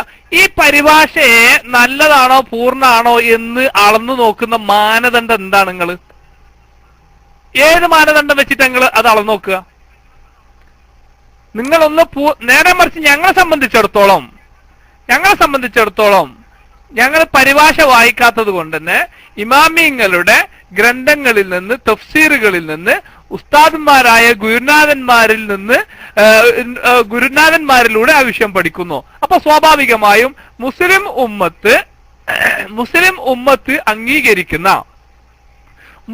ഉമ്മത്ത് അംഗീകരിക്കുന്ന ഇസ്ലാമിക പാരമ്പര്യത്തെയും പൈതൃകത്തെയും സൂക്ഷിച്ചു പോന്ന ഇമാമിങ്ങളെ പിന്തുടരപ്പെടുന്നതോടുകൂടെ തന്നെ അവര് പരിശുദ്ധ ഖുർആൻ നൽകിയ വ്യാഖ്യാനത്തെ ഉൾക്കൊള്ളുകയും ചെയ്യുമ്പോൾ നമുക്ക് നിലവിലുള്ള പരിഭാഷകളെ വെച്ച് അളന്നു നോക്കാൻ. എന്തുകൊണ്ടാണ് പയ്യോൽ ഉസ്താദ് പറഞ്ഞത് ഞാൻ അംഗീകരിക്കുന്നില്ല? അതുപോലെ മറ്റുള്ള പല ആളുകളും പറഞ്ഞത് ഞാൻ അംഗീകരിക്കുന്നില്ല. ഞങ്ങൾ അംഗീകരിക്കുന്നില്ല എന്ന് പറയാൻ ഞങ്ങൾക്ക് മാനദണ്ഡമുണ്ട്. പക്ഷെ നിങ്ങൾ അംഗീകരിക്കുന്നില്ല എന്ന് പറയാൻ നിങ്ങളുടെ കയ്യിൽ മാനദണ്ഡം എന്താണുള്ളത്? നിങ്ങളുടെ യുക്തിയാണോ? അല്ലെ? അതല്ലാതെ അല്ലെങ്കിൽ നിങ്ങൾ അവലംബിക്കേണ്ടി വരും, ഇമാമിങ്ങളുടെ ഗ്രന്ഥങ്ങളിലേക്ക് പോകേണ്ടി വരും. മാത്രമല്ല രണ്ടാമതൊരു വിഷയം നിങ്ങൾ പറഞ്ഞു, പിന്നെ പരിഭാഷയാണ് ഇസ്ലാമിനെ എത്രത്തോളം വളർത്തിയത്. അല്ല, ഇസ്ലാമിനെ തളർത്തിയത് പരിഭാഷയാണ്. 1920 വരെ കേരളത്തിലെ ഇസ്ലാം വളരെ വ്യാപകമായി വളർന്നുകൊണ്ടിരുന്നു. എന്തുകൊണ്ട് എന്ന് പറഞ്ഞാൽ ആ നല്ല പാരമ്പര്യത്തെ മഹത്തുക്കളായ ആളുകളിലൂടെ നേരിട്ട് നോക്കി കണ്ട് അനുഭവിച്ച് പഠിച്ച് ഇസ്ലാമിലേക്ക് വരികയായിരുന്ന ആളുകള്. നേരെ മറിച്ച് അതിന്റെ ശേഷം വന്നപ്പോ ഇപ്പൊ നിങ്ങളൊരു പരിഭാഷ വായിച്ചു, ആ പരിഭാഷ അനുസരിച്ച് നിങ്ങളുടെ യുക്തിക്കനുസരിച്ച് നിങ്ങൾ വ്യാഖ്യാനം പറയുന്നു, ഇസ്ലാമിനെ പറയുന്നു. അതേപോലെ തന്നെ വേറൊരാള് ഒരു പരിഭാഷ വായിച്ചു, അയാളും നിങ്ങളും വായിച്ച ഒരേ പരിഭാഷ, നിങ്ങൾ വായിച്ച അതേ പരിഭാഷ തന്നെ വേറൊരാൾ വായിച്ചു. പക്ഷെ അയാളുടെ യുക്തിക്കനുസരിച്ച് അതിനെ വാദിക്കുന്നു. ഇസ്ലാം വളരുകയാണോ പിളരുകയാണോ? നിങ്ങൾ മറുപടി പറയണം. അന്ന് നേരത്തെ ഇസ്ലാമിലേക്ക് വന്നിരുന്ന സമൂഹം, ഇസ്ലാമിനെ അടുത്തറിഞ്ഞ് വന്നിരുന്ന സമൂഹത്തിന്റെ ആപേക്ഷികമായി ഇന്ന് എത്ര ആളുകൾ ഇസ്ലാമിലേക്ക് വരുന്നു? സ്വന്തമായ ഖുർആനെയും അതുപോലെ തന്നെ ഇസ്ലാമിനെയും വ്യാഖ്യാനിക്കുന്നത് നമ്മൾ എന്ത് മാനദണ്ഡത്തിന്റെ അടിസ്ഥാനത്തിലാണ്? ഈ പരിഭാഷകൾ വെച്ചാണ് നിങ്ങൾ ചെയ്യുന്നത്. അപ്പോ നിങ്ങൾ നിലവിൽ വായിച്ചു കൊണ്ടിരിക്കുന്ന ഒരു പരിഭാഷ പൂർണ്ണമല്ല എന്ന് നിങ്ങൾക്ക് പറയാൻ നിങ്ങൾ എന്തിനെ അവലംബിച്ചിട്ടാണ് നിങ്ങൾ പറയുന്നത്? ഇങ്ങനെ ഇത്യാദി ഒരുപാട് വിഷയങ്ങൾ നമുക്ക് പറയാനുണ്ട്. അതുകൊണ്ട് ഞാൻ നേരത്തെ മൈക്കെടുത്ത സമയത്ത് പറഞ്ഞത്, പ്രിയപ്പെട്ട സുഹൃത്ത്, നമ്മുടെ ഈ ചർച്ച കൊണ്ട് നമ്മുടെ അപര്യാപ്തത, നമ്മുടെ കഴിവ് കുറവ്, അല്ലെങ്കിൽ നിങ്ങളെ മോശപ്പെടുത്താൻ വേണ്ടി പറയല്ല, നിങ്ങളുടെ സാഹചര്യം ഒരു പക്ഷെ അങ്ങനെ ആയതുകൊണ്ടായിരിക്കാം നിങ്ങൾ അത് വായിച്ച് പഠിച്ചിട്ടുണ്ടാകുക, അത് വായിച്ച് മനസ്സിലാക്കിയിട്ടുണ്ടാകുക. നിങ്ങൾ ഒരിക്കലും നിങ്ങൾ എന്ന ഒരു വ്യക്തിയെ ഇകഴ്ത്താൻ വേണ്ടി ഞങ്ങൾ ഇവിടെ ആരും മൈക്കെടുക്കില്ല, ശബ്ദിക്കില്ല. മറിച്ച് നമ്മളുടെ സാഹചര്യങ്ങൾ ഒരു പക്ഷേ അത്രേ ഉണ്ടായിട്ടുള്ളൂ. ആ സാഹചര്യങ്ങൾക്കനുസരിച്ചായിരിക്കും ചിലപ്പോൾ നിങ്ങൾ എന്ത് ചെയ്തിട്ടുണ്ടാകുക, ഇതിനെ മനസ്സിലാക്കിയിട്ടുണ്ടാകുക. ആ മനസ്സിലാക്കിയത് വലിയ സംഭവമാണ് എന്ന് നമുക്കൊരു ധാരണ വരുമ്പോ, സാധാരണഗതിയിൽ നിങ്ങൾ അങ്ങനെ പറഞ്ഞതല്ല പറയുന്നത്, അങ്ങനെ ഒരു ധാരണ ഉണ്ടാകുന്നതും ആ ധാരണയുടെ അടിസ്ഥാനത്തിൽ ബഹുജന സമക്ഷം നമ്മളെ ഒരു വലിയ സംഭവമായി പ്രഖ്യാപിക്കുകയും ചെയ്യുന്ന ചില വിഷയങ്ങളെ കുറിച്ച് സാധാരണഗതിയിൽ നമ്മുടെ ചൊല്ലിലൊക്കെ പിന്നെ പറയാറുള്ളത്, നമ്മളൊരു കിണറ്റിലെ തവള എന്ന ഒരു പിന്നെ ആപ്തവാക്യം ഉണ്ടല്ലോ, എന്ന ഒരു സ്വരം സ്വാഭാവികമായിട്ട് വരും. അത് നിങ്ങളെ മോശപ്പെടുത്താൻ വേണ്ടി പറഞ്ഞതല്ല. നേരെ മറിച്ച് ഞങ്ങളെ സംബന്ധിച്ചിടത്തോളം പയ്യോൾ ഉസ്താദ് പറഞ്ഞു, ഇവിടുന്ന് കട്ടായ എന്നുള്ള ആൾക്ക് പറഞ്ഞു, പേരോട് ഉസ്താദ് പറഞ്ഞു, ഞാൻ ഒന്നിനെയും അംഗീകരിക്കുന്നില്ല, അതായത് ഒന്നിനെ അംഗീകരിക്കുന്നില്ല, ഒരു പരിഭാഷയെയും ഞാൻ അംഗീകരിക്കുന്നില്ല എന്ന് പറയാൻ കാരണം എന്താണ്? ആ പരിഭാഷകളൊന്നും ഇമാമിങ്ങൾ ഖുർആനിൽ നിന്ന് നൽകിയ വ്യാഖ്യാനത്തോട് പൂർണ്ണമായും പൊരുത്തപ്പെടുന്നതോ യോജിക്കുന്നതോ അല്ല. അപ്പൊ ഇമാമിങ്ങളെ പിന്നെ ഉസ്താദന്മാരെ സംബന്ധിച്ചിടത്തോളം, ഉസ്താദന്മാരിൽ നിന്ന് ദീൻ പഠിക്കുന്ന സാധാരണക്കാരെ സംബന്ധിച്ചിടത്തോളം സ്വാഭാവികമായും ആ പരിഭാഷയെ വെച്ച് മാറ്റുരക്കാനുള്ള മാനദണ്ഡവും സ്കെയിലും നമ്മുടെ കയ്യിലുണ്ട്. അപ്പൊ അതില്ലാതെ വരുമ്പോ അബദ്ധങ്ങൾ ഉണ്ടാകും എന്ന് നമ്മൾ ഉറപ്പിച്ച് പറയേണ്ടുന്ന ഒരു സാഹചര്യം നിങ്ങൾക്കെന്നല്ല ഏതൊരാൾക്കും ഉണ്ട് എന്നുള്ള ഒരു വസ്തുത മനസ്സിലാക്കാനുള്ള ഒരു സമയം ഈ ഇത്രയും ദിവസത്തെ ചർച്ച കൊണ്ട് ഉണ്ടായിട്ടുണ്ടെന്ന് എനിക്ക് തോന്നുന്നത്. ഇൻഷാ അല്ലാഹ് നിങ്ങൾക്ക് പിന്നെ വേണമെങ്കിൽ മൈക്കിലേക്ക് വരാം, അല്ലെങ്കിൽ നാളെ വിഷയവുമായി ബന്ധപ്പെട്ടിട്ടുള്ള ചർച്ചയിലേക്ക് നിങ്ങൾക്ക് വരാം. ഇങ്ങനെ ഒരുപാട് വിഷയമുണ്ട്. അതായത് യുക്തി കൊണ്ട് ചോദിക്കുമ്പോൾ യുക്തി കൊണ്ടുണ്ടാകുന്ന കുറെ മറുപടികൾ സ്വാഭാവികമാണ്. അപ്പൊ അങ്ങനത്തെ നമ്മൾ പിന്നെ മാത്രമല്ല, അതായത് ഈ പരിമിതമായ അറിവുകൾ ഉൾക്കൊള്ളുന്ന ഞാൻ നിങ്ങൾ പറയുന്നില്ല, പരിമിതമായ അറിവുകൾ മാത്രം ഉൾക്കൊള്ളുന്ന ഞാന് മഹത്തുക്കളായ ഇമാമിങ്ങളും അതുപോലെ തന്നെ മുസ്ലിം സത്യസരണിയെ നേർവഴിക്ക് സത്യസരണിയിലൂടെ സമൂഹത്തെ വാർത്ത് എടുത്ത ഒരു പിന്നെ പ്രമാണങ്ങളിൽ ഒന്നായ പരിശുദ്ധ ഹദീസിനെയൊക്കെ അതിൽ തള്ളാനും കൊള്ളാനും നമ്മൾ സ്വയം തീരുമാനിക്കാൻ പറ്റുന്ന എന്റെ പരിമിതിയെയും കൂടെ ഞാൻ എന്ത് ചെയ്യേണ്ടതാണ്, മനസ്സിലാക്കേണ്ടതാണ്. അപ്പൊ ഏതാണെങ്കിലും ഇൻഷാ അല്ലാഹ് നിങ്ങൾക്ക് മൈക്കിലേക്ക് വരാം ആവശ്യമുണ്ടെങ്കിൽ. ഇല്ലെങ്കിൽ ചർച്ചയുമായി ബന്ധപ്പെട്ട് നാളെ വരികയാണെങ്കിലും കുഴപ്പമില്ല. നിങ്ങളെ ഒരു നിലക്കും വ്യക്തിപരമായി പിന്നെ മോശപ്പെടുത്തി സംസാരിക്കാൻ വേണ്ടിയിട്ടല്ല പറഞ്ഞത്. അത് നിങ്ങൾക്ക് അങ്ങനെ തോന്നലുണ്ടാവരുത്. കാരണം നമ്മുടെ ചർച്ച സമൂഹത്തിന് ഉപകാരപ്പെടുന്നതാവണം എന്നുള്ള നിർബന്ധം നമ്മുടെ ഇവിടെ ഉള്ള എല്ലാ ആളുകൾക്കും ഉണ്ട്. അപ്പൊ അതുകൊണ്ട് തന്നെ പ്രിയപ്പെട്ട സുഹൃത്ത് ഇസ്ലാമിസ്റ്റ്, ഇൻഷാ അല്ലാഹ് നിങ്ങൾ നാളെയും വരിക.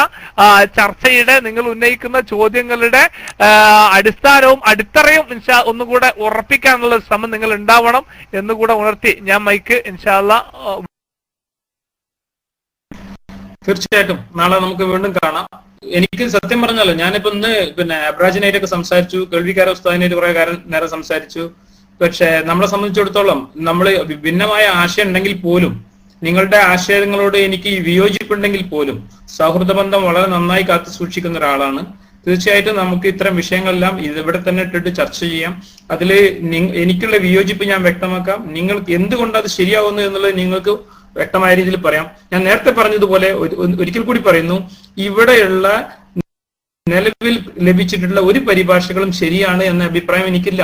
തന്നെയല്ല, പരിശുദ്ധ ഖുർആനിലെ പല പദങ്ങളും പരിഭാഷപ്പെടുത്താതെ തന്നെയാണ് ഇപ്പൊ നിലവിലുള്ള എല്ലാ പരിഭാഷകളും ഉള്ളത് എന്നാണ് എനിക്ക് പറയാനുള്ളത്. എന്തായാലും ഖുർആൻ പഠിക്കാനും അതനുസരിച്ച് ജീവിക്കാനും അള്ളാഹു നമ്മെ പ്രാപ്തരാക്കട്ടെ. അസ്സലാമു അലൈക്കും വറഹ്മത്തുള്ളാഹി വബറകാതുഹു.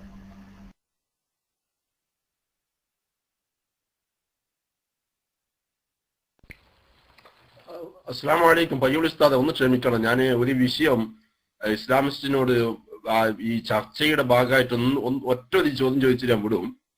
ഇൻഷാ അല്ലാഹ് ഉസ്താദിന്റെ പയ്യോളി ഉസ്താദിന്റെ ബാക്കിയുള്ള വിശദീകരണം കേൾക്കാം. ഒറ്റ ചോദ്യം, ഇതുവരെ ഖബറിലുള്ള അദാബ് ഉണ്ടോ ഇല്ലോ എന്നതിലാണ് ചർച്ച എന്ന് മനസ്സിലാക്കി.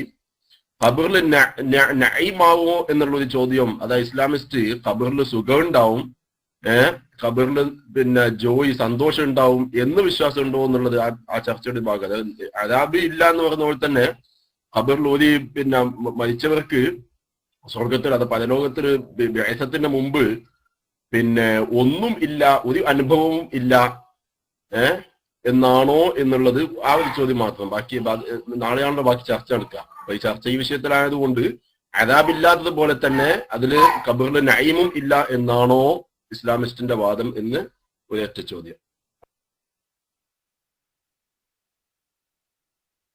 തീർച്ചയായിട്ടും വളരെ നല്ലൊരു ചോദ്യമാണ്. എന്റെ അഭിപ്രായത്തില് ഒരു കാരണവശാലും ഖബർ ശിക്ഷ ഉണ്ടാവില്ല എന്ന ഒരു കാരണവശാലും, കാരണം അത് നീതിയല്ല എന്നാണ് ഞാൻ മനസ്സിലാക്കുന്നത്. രണ്ടാമത്തെ നിങ്ങളുടെ ചോദ്യം എന്താണെന്ന് വെച്ച് കഴിഞ്ഞാല് മരണശേഷം ഞാൻ മനസ്സിലാക്കുന്നിടത്തോളം ഈ ലോകവുമായിട്ട് എല്ലാ ബന്ധവും വിട്ടു എന്നുള്ളതാണ്.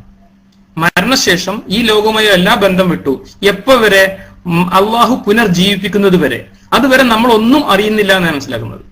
അതുവരെ അള്ളാഹു മരിച്ചത് മുതൽ അള്ളാഹു പുനർജീവിപ്പിക്കുന്നത് വരെ നാം ഒന്നും അറിയുന്നില്ല എന്നാ. അതായത് സൂർ എന്ന കാലത്തിൽ ഊതെന്ന് പറഞ്ഞല്ലോ, ആ ഊതിയിട്ട് അവർ അള്ളാഹുവിലേക്ക് കുതിച്ചു ചെല്ലുന്നത് വരെ അവർ ഒന്നും തന്നെ അറിയുന്നില്ല എന്നാണ് ഞാൻ മനസ്സിലാക്കുന്നത്. പുതിയ ദീനെന്നല്ല, അതാണ് പരിശുദ്ധ ഖുർആൻ എനിക്ക് മനസ്സിലായത്. അത് തിരുത്താൻ നിങ്ങൾ ബാധ്യസ്ഥരാണ് എന്നാണ് എനിക്ക് പറയാനുള്ളത്. മൈക്കൽ ലിൽസ്, ഞാൻ ഇനി ഇരിക്കുന്നതുകൊണ്ട് എനിക്ക് വിരോധമൊന്നുമില്ല. ഞാൻ നേരം വെളുക്കുന്നവരെ ഇരിക്കാൻ തയ്യാറാണ്. പക്ഷെ വിഷയം ചർച്ച ചെയ്യണോ അതോ പരസ്പരം അങ്ങോട്ടും ഇങ്ങോട്ടും സംവദിക്കണോ എന്നുള്ളതാണ് നിങ്ങൾ ചിന്തിക്കേണ്ടത്. എന്നെ സംബന്ധിച്ചിടത്തോളം പിന്നെ ഇന്ന് ഫുൾ ഡേ ഡ്യൂട്ടി ആയിരുന്നു. രാവിലെ 8 മണി മുതൽ 11 മണി വരെ ഡ്യൂട്ടി തന്നെയായിരുന്നു. അതുകൊണ്ട് നേരം വെളുക്കുന്നവരെ ഉറങ്ങാതിരിക്കുന്നതുകൊണ്ട് എനിക്ക് അതൊരു ബുദ്ധിമുട്ടില്ല. മൈക്കൽ ലിൽസ്.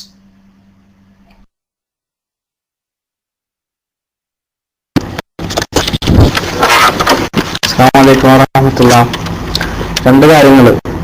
ഒന്ന്, ഇതുവരെ ഉള്ള ഒരു പരിഭാഷയും ഖുർആന്റെ ശരിയായ അർത്ഥം തരുന്നു എന്ന് മനസ്സിലാക്കിയിട്ടില്ല എന്ന് പറഞ്ഞ നിങ്ങൾ ഇന്നലെ പറഞ്ഞത് ഞാൻ ഇസ്ലാമിനെ മനസ്സിലാക്കിയത് ഒരു സെക്കൻഡ് കേട്ടു എന്ന് പറഞ്ഞത് ഞാൻ ഇസ്ലാമിനെ മനസ്സിലാക്കിയത് പരിഭാഷകൾ വായിച്ചിട്ടാണ് എന്ന.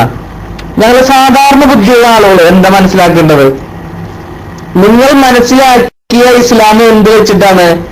ഈ പരിഭാഷ വെച്ചിട്ടാണ്. അതേ നിങ്ങൾ തന്നെ പറയുന്നു ഈ പരിഭാഷയൊന്നും യഥാർത്ഥ ഇസ്ലാം അല്ല പറയുന്നത് എന്ന്. അല്ലെങ്കിൽ ഖുർആൻ എന്താണോ തന്നത്, എന്താണോ ഈ പരിഭാഷ, ഈ ഖുർആൻ കൊണ്ട് എന്താണോ ഉദ്ദേശിച്ചത് അതൊരിക്കലും പരിഭാഷ തരുന്നില്ല എന്ന് നിങ്ങൾ പറയുകയും അതേ നിങ്ങൾ തന്നെ പറയുന്നു ഇത് വെച്ചിട്ടാണ് ഞാൻ ഇസ്ലാമിനെ ശരിക്കും മനസ്സിലാക്കിയത്. വൈരുദ്ധ്യല്ലേ സുഹൃത്തെ? ഇത് വൈരുദ്ധ്യം അല്ലെങ്കിൽ പിന്നെ എന്താ വൈരുദ്ധ്യം? വൈരുദ്ധ്യം എന്നുള്ള മലയാള വാക്ക് തന്നെ മാറ്റേണ്ടി വരില്ലേ? വേറൊരു കാര്യം കൂടി നിങ്ങൾ ശ്രദ്ധിക്കാനുള്ളത്, പലപ്പോഴും ഒരു കാര്യം ചോദിച്ചു കഴിഞ്ഞാല് ആ ചോദ്യത്തിനല്ല നിങ്ങൾ മറുപടി പറയുന്നത്. ഇപ്പൊ ബഹുമാനപ്പെട്ട ഓസി സഖാഫി ചോദിച്ചു നിങ്ങളോട്, ഖബറിൽ ശിക്ഷയില്ല എന്ന് നിങ്ങൾ വിശ്വസിക്കുന്നു, ശരി. ഖബറിൽ സുഖമുണ്ട് എന്ന് നിങ്ങൾ വിശ്വസിക്കുന്നുണ്ടോ? നിങ്ങൾ മറുപടി പറഞ്ഞത് സുഖമുണ്ടോ ഇല്ല എന്നല്ല. നിങ്ങളത് മറുപടി പറഞ്ഞില്ലല്ലോ. നിങ്ങൾ സമർത്ഥമായ അതിന് മാറി. അതല്ലെങ്കിൽ നിങ്ങൾക്ക് അതിന് പ്രത്യേകിച്ചൊന്നും പറയാനില്ല.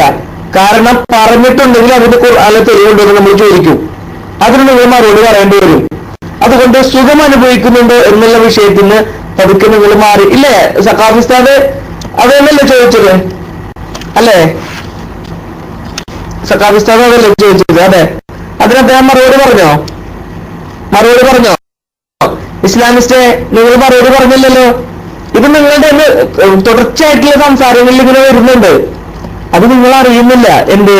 ഇപ്പോ നിങ്ങൾ യഥാർത്ഥ മാർഗത്തിലാണ് എന്നുള്ളതിന് നിങ്ങൾക്ക് എനിക്ക് എന്തെങ്കിലും തെളിവ് തരാൻ കഴിയുമോ എന്ന് ചോദിച്ചപ്പോ നിങ്ങൾ ആദ്യം പറഞ്ഞത് അതെനിക്ക് ചെയ്യാൻ കഴിയില്ല എന്നോട് പറഞ്ഞത്.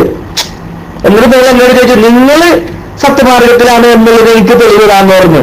സ്വാഭാവികമായിട്ട് ഞാൻ പറഞ്ഞു ശരി ഞാൻ പറയാം, ഞങ്ങളാണ് സത്യം എന്നുള്ളതിന് നിങ്ങളെ കൺവിൻസ് ചെയ്യിക്കുന്ന രീതിയിൽ സംസാരിക്കാം. പക്ഷെ നിങ്ങൾ എന്ത് പറയണം? എനിക്കത് ചെയ്യാൻ കഴിയില്ല എന്ന് പറയണം, എന്നാലേ ഞാൻ പറയുള്ളൂ എന്ന് പറഞ്ഞു. അതുകൊണ്ട് പലപ്പോഴും നിങ്ങൾ പഠിച്ചു എന്ന് വിചാരിക്കുന്നുണ്ടെങ്കിലും ഒരുപാട് സ്പെല്ലിംഗ് മിസ്റ്റേക്കുകൾ സംസാരത്തിലും ആശയം പറയുന്നിടത്തും വരുന്നുണ്ട്. വളരെ സ്നേഹബുദ്ധിയാണ് പറയുന്നത്. പിന്നെ നിങ്ങൾക്കറിയാലോ ഞാൻ ഈ പറഞ്ഞ രീതി, സംസാരിച്ച രീതി നിങ്ങൾ എന്തിൽ കാര്യമൊക്കെ എടുക്കണ്ട. നമ്മൾ ഫോണിൽ സംസാരിക്കുമ്പോ നേരിൽ കാണുമ്പോ നിങ്ങൾക്കത് മനസ്സിലാവും. ഇപ്പോൾ നമ്മൾ ആശയം പറയുന്നത് കൊണ്ടാണ് എന്തെങ്കിലും നിങ്ങൾക്ക് ഗൗരവമായി പറഞ്ഞു എന്ന് തോന്നിയെങ്കിൽ ആശയം പറയുന്നത് കൊണ്ടാണ് അങ്ങനെ പറയുന്നത്. അത് നിങ്ങൾ എന്ത് ചെയ്യരുത്, don't take it as personal. Okay, ഞാൻ മൈക്ക് വിട്ടു. സഖാഫിസ്ഥാൻ എന്തെങ്കിലും പറയുന്നെങ്കിൽ മൈക്ക് എടുക്കാം. അസ്സലാമു അലൈക്കും.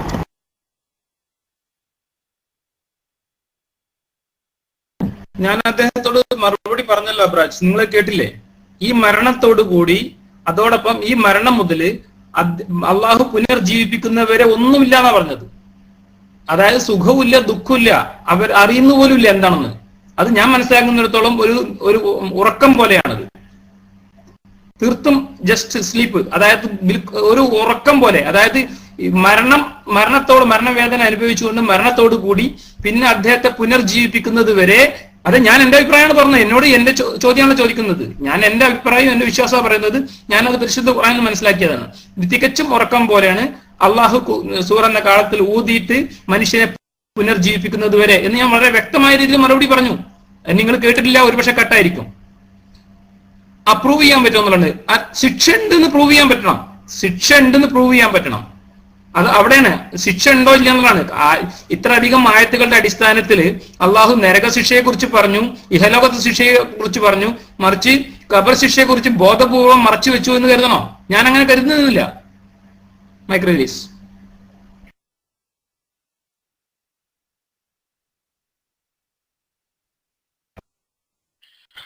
അല്ല സുഹൃത്തെ, കഴിഞ്ഞില്ല വിഷയമൊക്കെ. ഇതിനോട് കൂടെ ഇസ്ലാമിസ്റ്റ് മനസ്സിലാക്കേണ്ടതൊക്കെ ഒന്നുകൂടെ നമുക്ക് ചിന്തിച്ചാൽ പോലെ. ഉറക്കം എന്നുള്ള പോലെ ഒരു സുഖമുള്ള വിഷയം തന്നുള്ളത്. ഇന്നിപ്പോ ഇസ്ലാമിസ്റ്റ് പറഞ്ഞു 11 മണിയായി, അതിനുശേഷം 11:30 മണിക്കാർക്ക് കമ്പ്യൂട്ടർ തുറന്നത്, 12 മണിയായി. എന്തൊരു കഷ്ടമുണ്ട് ഒന്ന് ഉറങ്ങിയിട്ടില്ലെങ്കിൽ. അതിനും വലിയ സുഗന്ധ ഹബീബുള്ളത്. അമ്മാ ഖബറിലെങ്ങാനും ഉറങ്ങാനുള്ള കഴിവ് നമുക്ക് കിട്ടിയിട്ടുണ്ടെങ്കിൽ എത്ര സന്തോഷാണ്. അൽഹംദുലില്ലാ. അങ്ങനെ ഒന്നും കിട്ടിയില്ലെങ്കിൽ പോയില്ലേ സുഹൃത്തെ. അപ്പൊ ഇതുവരെ വിഷയങ്ങളിലൊക്കെ എന്താ ഈ സുഖം? നല്ല സുഖവും ഖബറിലുണ്ട്. ഉറക്കത്തിനേക്കാളുള്ള സുഖം ദുനിയാവില് ഏറ്റവും സുഖമുള്ള സംഗതി തന്നെ ഉറക്കാണ്. അതുകൊണ്ട് നമുക്ക് നാളത്തേക്ക് ചർച്ച വേണമെന്നുള്ളതാണ് ഞാൻ ചിന്തിക്കുന്നത്. എന്തൊരു ഖുർആനും ഹദീസൊക്കെ കഴിഞ്ഞില്ല വിഷയം. നമ്മളുടെ ആ ഒരു ആശയം തന്നെ ഉറക്കമാണ്, നല്ല ഉറക്കമാണ് എന്നുള്ളത്. അത് ഇന്നലെ മർക്കദിന എന്ന് പറഞ്ഞിട്ട് ആയത്തിൽ തന്നെ എന്താക്കി പിന്നെ മൂന്ന് അമ്മാനോ അതിനൊന്ന് അസ്ന അതിലങ്ങോട്ട് എടുത്താട്ടെ. അപ്പം ഉറക്കം എന്ന് ഇന്നലെ പിന്നെ മർത്തദിന എന്ന് പറഞ്ഞപ്പോ തന്നെ അവിടെ തന്നെ എന്താ സംഗതി ആകെ പൊളിയായി. അപ്പൊ ഖബറില് ഒന്നെടുക്കോ എടുക്ക്. സോറി കേട്ടാ, അവിടെ കുട്ടി ഉണ്ടായിപ്പോ. ഇവിടെ രാവിലെ പിന്നെ നമ്മൾ ഉറങ്ങല്ലേ കഴിഞ്ഞ് നല്ല സുഖമായ ഉറക്കൊക്കെ കഴിഞ്ഞിട്ട് രാവിലെ ഇവിടെ 8:04 അപ്പൊ അതുകൊണ്ടാണ്. അപ്പം നമ്മുടെ പ്രശ്നങ്ങളൊക്കെ ഇവിടെ പരിഹരിച്ചു. അപ്പൊ ഏറ്റവും ചുരുങ്ങിയത് ഈ ഉറക്കം കിട്ടാത്ത ഒരു കമ്പനി സ്വർഗത്തില് ഖബറിലുണ്ടാവും. ഈ ഉറക്കം കിട്ടാത്ത കമ്പനി അവരാണ് ആകെ കഷ്ടപ്പാടില്ല. അപ്പൊ ഉറക്കം ഉണ്ട് എന്ന് പറഞ്ഞല്ലോ. അപ്പൊ ഏറ്റവും ചുരുങ്ങിയത് വലിയൊരു അനുഗ്രഹം, വലിയൊരു സവാബ് കൂലി അവിടെ നിന്ന് കിട്ടും. പിന്നെ ഞാനും നേരത്തെ ചോദിച്ച ഇതിനൊന്നും ഉണ്ട് വേണ്ടിയല്ല കേട്ടോ. ഇതൊക്കെ ഒരു ഇത്തിഫാക്കായിട്ട് പ്രത്യേകമായിട്ട് വന്നൊരു ചോദ്യം. ഇത്ര വലിയൊരു അഖീദ പിന്നെ ഇസ്ലാമിസ്റ്റ് പറഞ്ഞ ഉറക്കം ഉണ്ട് എന്നുള്ളത് എല്ലാവർക്കും, കാഫിര്യങ്ങൾക്കും പിന്നെ ദ്രോഹികൾക്കും കുറ്റക്കാർക്കും നല്ലവർക്കെല്ലാം ഉറക്കുണ്ട് എന്നുള്ളത് സമ്മതിച്ചു കഴിഞ്ഞല്ലോ. ഞാൻ ചോദിച്ചതിന്റെ ഇത് ഇൻഷാ അല്ലാഹ് നാളെ പറയുന്നുണ്ട്. അതിന്റെ ഇല്ല, അതായത് ഖബറില് നിഅമത്ത് നല്ലോണം ഉണ്ട് എന്നുള്ള ഖുർആനിൽ വളരെ വ്യക്തമായ ആയത്തുണ്ട്. അത് ഫരിഹീന ബിമാ ആതാഹുമുല്ലാഹു മിൻ ഫദ്ലിഹി എന്ന് പറഞ്ഞിട്ടുള്ള ഒരു ഭാഗമുള്ള ആയത്താണ്. അതിരിക്കട്ടെ, അതിന്റെ ഒന്നും ആവശ്യം ഇനിയിപ്പോ ഇല്ല. ഇനിയിപ്പോ അതിന്റെ ഒന്നും ആവശ്യമില്ല. ഇനിയിപ്പോ എല്ലാം വ്യക്തമായി. അതായത് ഖബറിൽ ഉറക്കമാണ് എന്നത് ഇതായി. ഇൻഷാ അല്ലാഹ് നമുക്ക് ആ ഉറക്കെങ്കിലും നല്ലോണം ഖബറിൽ കിട്ടേണ്ടിട്ട് നല്ലോണം ദുആ ചെയ്യാം. ഓപ്പറേഷൻ തിയേറ്ററിൽ ഓർമ്മയോടുകൂടി ആണെങ്കിൽ ഓപ്പറേഷൻ തിയേറ്ററിൽ ഓപ്പറേഷൻ കത്തി വെക്കുമ്പോ ഉറക്കമില്ലാണ്ട് കത്തി വെക്കുന്ന നല്ല രസമുണ്ടാവും. ഇൻഷാ അല്ലാഹ് ഞാൻ മൈക്ക് റിലീസ് ചെയ്യുന്നു. അസ്സലാമു അലൈക്കും. നമുക്ക് പിന്നെ നിങ്ങൾ ഈ ഒരു ഉറക്കം പോലെയുള്ള ഒരു അവസ്ഥ പിന്നെ ഖബറിൽ ബർസഖിൽ ഉണ്ടാവാൻ വേണ്ടി പ്രാർത്ഥിക്കേണ്ടി വരില്ല എന്നാണ് എനിക്ക് പറയാനുള്ളത്. പിന്നെ അതേസമയം ആദനബിയുടെ കാലഘട്ടത്തിലുള്ള ഒരു വ്യക്തി ഖബറിനകത്ത് ഇപ്പോഴും ജീവിച്ചുകൊണ്ടിരിക്കുകയാണ്, അല്ലെങ്കിൽ ഉറക്കമില്ലാത്ത ഒരു അവസ്ഥയിൽ ഉണർന്നിരിക്കുന്ന ഒരു അവസ്ഥയിലാണ് അദ്ദേഹം ഉള്ളത് എന്നെങ്കിൽ ഇതിനേക്കാൾ വലിയ ശിക്ഷ വേറെ ഉണ്ടെന്ന് ഞാൻ കരുതുന്നില്ല സഹോദര. ഉറക്കമില്ലാത്ത ബോധപൂർവമുള്ള ഒരു അവസ്ഥയിലാണ് മരിച്ച വ്യക്തി കിടക്കുന്നതെങ്കിൽ പുനർജീവിപ്പിക്കുന്നത് വരെ ബോധപൂർവം ഉറക്കമില്ലാത്ത ബോധപൂർവമുള്ള ഒരു അവസ്ഥയിലാണെങ്കിൽ പിന്നെ ആ വ്യക്തി ഖബർ ശിക്ഷന്റെ നരകശിക്ഷന്റെ ആവശ്യമില്ല എന്നാണ് മനസ്സിലാക്കുന്നത്. കാരണം അങ്ങോട്ടും ഇങ്ങോട്ടും തിരിയാൻ പറ്റാതല്ലേ കിടക്കുന്നത്, അതും ബോധത്തോടു കൂടി ഉറക്കമില്ലാതെ. അപ്പോ അങ്ങനത്തെ ഒരു അവസ്ഥ ഉണ്ടാവട്ടെ എന്നാണ് നമ്മൾ ആഗ്രഹിക്കുന്നത്, അതോ ഉറക്കമാണോ? ഏതാ നല്ലത്? സത്യത്തിൽ ഉറക്കം പോലുള്ള ഒരു അവസ്ഥ അവിടെ ഉണ്ടാവും എന്നാണ് ഞാൻ മനസ്സിലാക്കുന്നത്. അതായത് ഇഹലോകവുമായി യാതൊരു ബന്ധം ഉണ്ടാവില്ല, കിടക്കുന്ന കബറുമായിട്ടും ബന്ധം ഉണ്ടാവില്ല, തികച്ചും ഒരു ബോധമില്ലാത്ത അവസ്ഥ. ഉറക്കം മരണം ഏകദേശം ഒരുപോലെയാണെന്നുള്ളത് നമുക്ക് പരിശുദ്ധ ഖുർആനിലെ ഒരു ആയത്തിൽ നിന്ന് തന്നെ മനസ്സിലാക്കാൻ കഴിയും.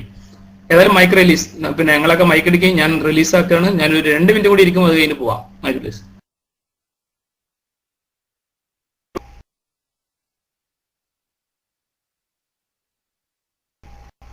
ഹലോ, അതായത് നിങ്ങളിപ്പോ ആദം നബി അലൈഹി സ്വലാത്തു വസ്സലാമുമായിട്ട് ബന്ധപ്പെട്ട വിഷയത്തിലേക്ക് പോകല്ല, നിങ്ങൾ പറഞ്ഞ വിഷയത്തിൽ നിൽക്കാൻ. നിങ്ങൾ എന്താ പറഞ്ഞത്? ഉറക്കത്തിലായിരിക്കും അല്ലെങ്കിൽ തത്തുല്യമായിരിക്കും. ഏതാണെങ്കിലും ഉറക്കം എന്ന വിഷയം ഒന്നുകിൽ സുഖം അല്ലെങ്കിൽ ദുഃഖം, നിങ്ങൾ അനുഭവപ്പെടുന്ന ഏതാണ്? അവിടെ നേരത്തെ പിന്നെ ഓസീസ് സഖാഫിസ്ത പറഞ്ഞതാണ്. നിങ്ങൾ പറഞ്ഞ വിഷയത്തിൽ വെച്ചുകൊണ്ടാണ് സംസാരിച്ചത്. നിങ്ങൾ പറഞ്ഞത് എന്താണ്? ഖബറിൽ ഉറക്കം പോലെ ആയിരിക്കും അല്ലെങ്കിൽ ഉറക്കായിരിക്കും, എന്തോ ആവട്ടെ. അതിന് നമ്മൾ എന്ത് ചെയ്യേണ്ടതില്ല, കൂടുതൽ പിന്നെ വിശദീകരിച്ചിട്ട് അങ്ങോട്ടും ഇങ്ങോട്ടും പോകേണ്ടതില്ല. ഏതാണെങ്കിലും നിങ്ങൾ പറഞ്ഞ പോയിന്റിൽ വെച്ചുകൊണ്ടുള്ള ചർച്ചയാണ്. അപ്പൊ അങ്ങനെയാണെങ്കിൽ എന്താവേണ്ടി വരും? നിങ്ങൾ ഈ ഉറക്കത്തെ നിങ്ങളിപ്പോ സാധാരണഗതിയിൽ ഉറക്കം അനുഭവിച്ച ആളാണല്ലോ, അത് നിങ്ങൾക്ക് സുഖമായിട്ടാണോ സാധാരണ തോന്നല്, അല്ലെങ്കിൽ ഭയങ്കര ഇടങ്ങാറായിട്ടാണോ? ഖബറിൽ പിന്നെ ഉറങ്ങാതെ കിടക്കുന്ന ആളുകളൊക്കെ അത് മാറ്റി നിർത്തുക. നിങ്ങളുടെ ജീവിതത്തിൽ ഉറക്കം എന്ന സംഭവം നിങ്ങൾ അനുഭവിച്ചത് സുഖമായിട്ടാണോ അല്ലെങ്കിൽ ദുഃഖമായിട്ടാണോ? രണ്ടാണെങ്കിലും നിങ്ങൾ കൊടുക്കും. കാരണം സുഖം ഉണ്ട് എന്ന് പറഞ്ഞാലും കൊടുക്കും, ദുഃഖം ഉണ്ട് എന്ന് പറഞ്ഞാലും കൊടുക്കും. നിങ്ങൾക്ക് എന്താ തോന്നിയത്?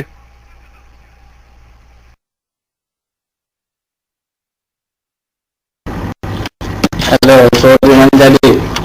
ഒരൊറ്റ കാര്യം കൂടി. ഇദ്ദേഹത്തിന്റെ ധാരണകളിൽ കൂടുതലും തെറ്റിദ്ധാരണകളാണ്. ഇപ്പൊ അദ്ദേഹം പൂർണ്ണമായി ചോദിച്ചില്ലെങ്കിലും ആദം നബി അലൈഹി ഇസ്ലാമിന്റെ കാലത്ത് മരിച്ച ഒരു വ്യക്തി ഖബറിൽ ഉണ്ടെങ്കിൽ അദ്ദേഹം എത്രയോ കാലം ശിക്ഷ അനുഭവിക്കുന്നുണ്ടായിരിക്കും. അപ്പൊ ഖിയാമത്ത് നാളിന്റെ തൊട്ട് മുന്നേ മരിച്ചിട്ടുള്ള ഒരു വ്യക്തി കുറച്ചു കാലമല്ലേ ശിക്ഷ അനുഭവിക്കുന്നുണ്ടായിരിക്കുള്ളൂ. അപ്പൊ അതുകൊണ്ട് റബ്ബ് അവിടെ അനീതിയാണോ ചെയ്യുന്നത് എന്നുള്ളൊരു ചോദ്യം ഇത്തരക്കാരുടെ സംസാരത്തിൽ നിന്ന് വരാറുണ്ട്. അതിന്റെ ഒരു തുടക്കം എന്നുള്ള രീതിയിൽ അദ്ദേഹം അത് പറഞ്ഞു തുടങ്ങി, ഇല്ലേ ഇസ്ലാമിസ്റ്റേ? നിങ്ങളത് പറഞ്ഞപ്പോ അതായിരുന്നല്ലേ നിങ്ങളുടെ മനസ്സില്? അതായിരുന്നല്ലേ വിചാരണ നീളെന്നുള്ളത്? ആ പറഞ്ഞത് നിങ്ങൾക്ക് റബ്ബിന്റെ കഴിവിൽ പരിപൂർണ ഉറപ്പില്ല എന്നുള്ളതിന്റെ ശരിക്ക് റബ്ബിന്റെ കഴിവിൽ നിങ്ങൾക്ക് വിശ്വാസമില്ല എന്നുള്ളതിന്റെ ഒരു സത്യാവസ്ഥ കാണിക്കുന്നത്. കാരണം പിന്നെ നിങ്ങൾക്കറിയോ, ഈ ശാസ്ത്രം പറഞ്ഞാൽ പിന്നെ നിങ്ങൾ വിശ്വസിക്കുമല്ലോ. നിങ്ങൾ കാണുന്ന സ്വപ്നങ്ങളുണ്ടല്ലോ, സ്വപ്നങ്ങള് ഒരു ആന പിന്നാലെ വരുന്നു, ഓടുന്നു, കിടക്കുന്നു, വയർക്കുന്നു, ആകെ വിഷമിക്കുന്നു, അല്ലേ? ഇതിന്റെ ദൈർഘ്യം എത്രയാണെന്നാ ശാസ്ത്രം പറയുന്നത്? നിങ്ങൾ കേട്ടിട്ടുണ്ടായിരിക്കും ഇസ്ലാമിസ്റ്റേ. അതിന്റെ ദൈർഘ്യം എത്രയാണെന്നാ പറയുന്നത്?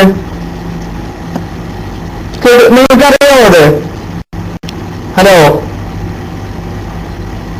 ഈ പറഞ്ഞതിന് നിങ്ങളൊന്ന് പ്രതികരിച്ചേ. 3 മിനിറ്റ്? 3 മിനിറ്റ് ഒന്നുമില്ല. ഈ സ്വപ്നങ്ങളുടെ നമ്മൾക്ക് 10 മിനിറ്റോ 15 മിനിറ്റോ അരമണിക്കൂറോ അതല്ലെങ്കിൽ വലിയൊരു യാത്രയൊക്കെ ആയി തോന്നുന്ന ഫീൽ ചെയ്യുന്ന അല്ലെങ്കിൽ അപകടങ്ങളിൽ പെടുന്ന പിന്നെ അങ്ങനെയുള്ള സ്വപ്നങ്ങളുടെ ദൈർഘ്യം അതെ 2-3 സെക്കൻഡ്. അദ്ദേഹം ഒന്നും ടൈപ്പ് ചെയ്തില്ല, ഇസ്ലാമിസ്റ്റ് ഒന്നും ടൈപ്പ് ചെയ്തില്ല. അദ്ദേഹത്തിനോടായിരുന്നു ചോദിച്ചത്. ഇസ്ലാമിസ്റ്റ് കേട്ടിട്ടുണ്ടോ ഇത്? പരമാവധി അതെ ശാസ്ത്രം പറയുന്നു പരമാവധി 2-3 സെക്കൻഡ് മാത്രമേ ഉണ്ടായിരിക്കുള്ളൂ. അതും ഉറക്കത്തിന്റെ തുടക്ക സമയങ്ങളിൽ, അതേപോലെ ഉണരുന്നതിന് മുമ്പായിരിക്കും ഇതുണ്ടാവുന്നത്. ഡീപ് സ്ലീപ്പിൽ എന്ത് കാണില്ല? സ്വപ്നം കാണില്ല. നിങ്ങൾ ആലോചിച്ച് നോക്കിയേ, ഈ 2 സെക്കൻഡിന്റെ ഉള്ളില് റബ്ബിനൊരു 15 മിനിറ്റോളം മനുഷ്യനെ ബുദ്ധിമുട്ടിക്കുന്ന അവസ്ഥ ഉണ്ടാക്കാൻ റബ്ബിന് കഴിയുമെങ്കിൽ, മനസ്സിലായോ? ഒന്നും സംഭവിക്കാതെ പുറത്തുള്ള ഒരാൾ ഒന്നും അറിയാതെ, തൊട്ടടുത്ത് കിടക്കുന്ന ഒരാൾ അറിയാതെ ഈ ഉറങ്ങിക്കിടക്കുന്ന ആൾ എത്രമാത്രം വിഷമം അനുഭവിക്കുന്നു, അല്ലെ? നിങ്ങൾ ആലോചിക്കുക. ഈ ആന പിന്നാലെ ഓടി വരുന്ന സമയത്ത് എങ്ങാനും ഉണർന്നില്ലെങ്കിൽ ഹാർട്ട് അറ്റാക്ക് ഉള്ള ആളാണെങ്കിൽ ഒരു പക്ഷെ അയാൾ അടിച്ചു പോയിട്ടുണ്ടായിരിക്കും. അപ്പൊ ഇതിന് കഴിവുള്ള റബ്ബിന് പിന്നെ ഈ ഖിയാമത്ത് മുമ്പ് മരിച്ചു പോയ ഒരാൾക്ക് അദ്ദേഹത്തിന് അറിയിക്കുന്ന രീതിയിലുള്ള ശിക്ഷ കൊടുക്കാൻ കഴിയില്ല എന്ന് നിങ്ങൾക്ക് തോന്നുന്നുണ്ടോ? ഞങ്ങളുടെ ആശയങ്ങൾ നോക്കി സുഹൃത്തെ എത്ര യുക്തിഭദ്രാണ് ഇല്ലേ? യുക്തി കൊണ്ട് പൊളിക്കാൻ ഞങ്ങൾ വേറൊരു സാധാരണക്കാരാണ്. ഞങ്ങള് യുക്തി കൊണ്ട് പോലും തൊടാൻ പോലും ഞങ്ങൾ ആശയത്തിൽ നിങ്ങൾക്ക് കഴിയില്ല. നിങ്ങളുടെ സംസാരത്തിലോ നിങ്ങൾ പറയുന്ന കാര്യങ്ങളെല്ലാം വൈരുദ്ധ്യങ്ങളും പറഞ്ഞത് തെറ്റും. ഇപ്പൊ പറഞ്ഞല്ലേ ഖബറിൽ നല്ല ഉറക്കാണെന്ന് പറഞ്ഞാല് സുഖമാണെന്ന് ഉസ്താദുമാരത് തെളിയിച്ചു. അതുകൊണ്ട് നിങ്ങൾ എന്ത് ചെയ്യുക, മുൻധാരണയില്ലാതെ ഫ്രഷ് ആയിട്ട് പുതിയതായിട്ട് സീറോ എന്ന് തുടങ്ങും. എന്താണ് ഇസ്ലാമിക എന്ന് ശരിക്കും പഠിക്കാൻ തുടങ്ങും. അല്ലെങ്കിൽ എന്തുകൊണ്ട് ഞാൻ ഇങ്ങനെ പറയുന്ന സമയത്ത് 4 വർഷമായിട്ട് ഈ വിഷയത്തിൽ ഒരുപാട് ഉറക്കത്തിന് സുഖമല്ലേ? ഉറക്കത്തിന്റെ അത്ര സുഖമുള്ള പരിപാടി ഇല്ലെന്നല്ലേ ഇവിടെ പറഞ്ഞത്? അത് നിങ്ങൾ സമ്മതിക്കും. 4 വർഷമായിട്ടും ഈ വിഷയം പഠിച്ചിട്ട് മറ്റുള്ള ആളുകളോട് ഒരു പക്ഷേ ഞാൻ ഡയറക്റ്റ് ചെയ്യുന്ന ആളായിട്ട് പോലും എന്തുകൊണ്ട് എന്റെ സംസാരങ്ങളിൽ വൈരുദ്ധ്യവും ചില സംസാരങ്ങളിൽ ക്ലാരിറ്റി കുറവും എന്തുകൊണ്ട് വരുന്നു എന്നുള്ള ഒരു കോണിലൂടെ നിങ്ങൾ പഠനം തുടങ്ങും കേട്ടോ. നിങ്ങൾ ഉപദേശിക്കുന്നല്ല, സ്നേഹബുദ്ധിയ സുഹൃത്ത് ബുദ്ധിയ പറയുകയാണ്. നിങ്ങളുടെ പേഴ്സണാലിറ്റിയും സംസാര രീതിയും ഒക്കെ കണ്ടാൽ തന്നെ നമുക്ക് നിങ്ങളെ ഇഷ്ടാവും, പ്രത്യേകിച്ച് നേരിട്ട് കണ്ട ആളെന്നുള്ള നിലയ്ക്ക്. അതുകൊണ്ട് പറയുകയാണ്. ഞാൻ മൈക്കോട്ടു അധികം ദീർഘിച്ചിട്ടുണ്ടെങ്കിൽ ക്ഷമിക്കണം. അസ്സലാമു അലൈക്കും.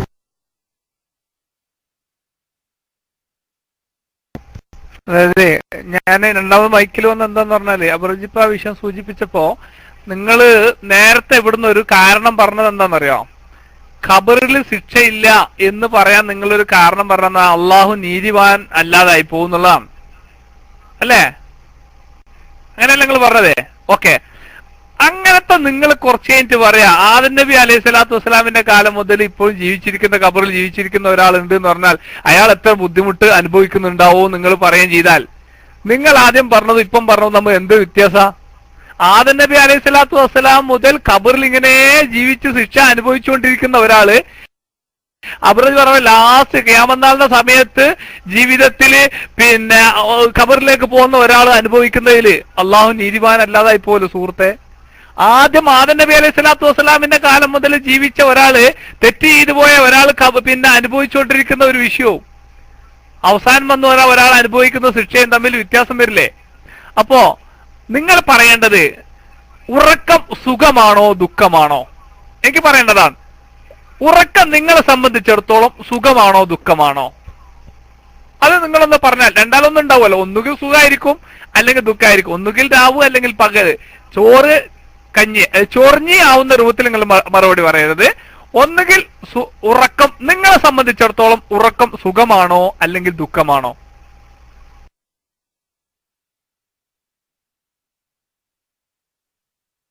നിങ്ങൾ ഭൂമിയിൽ ജീവിച്ചിരിക്കുന്ന എന്നോടാണോ ഈ ഉറക്കത്തിന്റെ സുഖവും ദുഃഖവും ബോധ്യപ്പെടുത്തുന്നത്? നമ്മൾ രണ്ടുപേരും ഉറങ്ങുന്ന ആളല്ലേ സുഹൃത്തെ, അല്ലേ? നമ്മൾ രണ്ടുപേരും ഉറങ്ങുന്നുണ്ട്. ഭൂമിയിൽ ക്ഷീണം ബാധിക്കുന്ന ഒരു വ്യക്തിയെ സംബന്ധിച്ചിടത്തോളം ഉറക്കം സുഖരാണ്. അതേസമയം ഒരുപാട് ഉറങ്ങിയതിനു ശേഷം വീണ്ടും ഉറങ്ങുന്ന സുഖരാണോ? ആണോ? ഇനി മരണശേഷം ഉള്ള അവസ്ഥയാണ് പറയുന്നത്. മരിച്ച വ്യക്തിക്ക് ഞാൻ പറഞ്ഞിരുന്നു നിങ്ങളോട് ആദം നബി മുതൽ അവസാന ഖിയാമത്ത് നാൾ വരെ കിടക്കുന്ന ഒരു വ്യക്തിക്ക് ബോധപൂർവ്വം ഖബറിൽ ശിക്ഷ ഉണ്ടെന്ന് ഞാൻ പറഞ്ഞിരുന്നോ? ഇല്ലല്ലോ. ഞാൻ അങ്ങനെ പറഞ്ഞിരുന്നോ? ഇല്ല. ഇവിടെ ഭൂമിയിൽ ജീവിച്ചുകൊണ്ടിരിക്കുന്ന വ്യക്തിക്ക് ഒരു വ്യക്തി പിന്നെ ക്ഷീണം കൊണ്ട് ഉറങ്ങുമ്പോൾ അവർക്ക് അത് സുഖകരമാണ്. അതേസമയം ഒരു ദിവസം 24 മണിക്കൂർ ഉറങ്ങി വീണ്ടും ഉറങ്ങുന്നവർക്ക് അവർക്ക് സുഖമാണോ ദുഃഖമാണോ ഉണ്ടാകുക? ഇല്ല. അപ്പൊ നമുക്ക് അവസ്ഥക്കനുസരിച്ച് നമ്മുടെ ശാരീരികവും മാനസികവും അവസ്ഥക്കനുസരിച്ചാണ് ഉറക്കം സുഖവും ദുഃഖവുമായി തീരുന്നത്, അല്ലെങ്കിൽ സുഖവും അസുഖവുമായി തീരുന്നത്. മരണശേഷമുള്ള അവസ്ഥ നമുക്കിപ്പോ പറയാൻ പറ്റില്ല. പക്ഷെ ഒരു കാര്യം ഉറപ്പാണ്, ഈ ലോകവുമായിട്ടും പിന്നെ പരലോകവുമായിട്ടും ഒരു ബന്ധവും ഇല്ലാത്ത അവസ്ഥയാണെന്ന് ഞാൻ മനസ്സിലാക്കുന്നത്. അതിനെതിരെ മനസ്സിലാക്കി തരാൻ നിങ്ങൾക്ക് സാധിക്കുമെങ്കിൽ നിങ്ങൾ ഖുർആൻ കൊണ്ട് തെളിയിക്കണം. ഓക്കെ, അതെ, ഒന്നുണ്ടാവില്ല. ഒന്നുകിൽ സുഖം ഒന്ന് ദുഃഖം എന്ന് പറയാനില്ല. കാരണം മരണശേഷം സുഖമാണോ ദുഃഖമാണോ എന്ന് നമുക്ക് അറിയില്ല. അറിയാത്ത കാര്യം നമ്മൾ എങ്ങനെ പറയാൻ പറ്റും? ഒരു കാരണവശാലും അറിയില്ല. ഈ ലോകവുമായിട്ട് ബന്ധം ഉണ്ടെങ്കിൽ മാത്രമാണ് സുഖമാണോ ദുഃഖമാണോ എന്ന് പറയാൻ പറ്റുന്നത്. ഈ ലോകവുമായി ബന്ധമില്ലാത്ത ഒരു അവസ്ഥയിലാണെങ്കിൽ സുഖമാണോ ദുഃഖമാണോ പറയാൻ പറ്റില്ല, ആർക്കും പറയാൻ പറ്റില്ല. പിന്നെ എങ്ങനെ ഞാനത് പറയാം? ഖുർആൻ വിശദീകരിക്കാത്തോടത്തോളം കാലം എനിക്ക് പറയാൻ പറ്റില്ല. Mic release.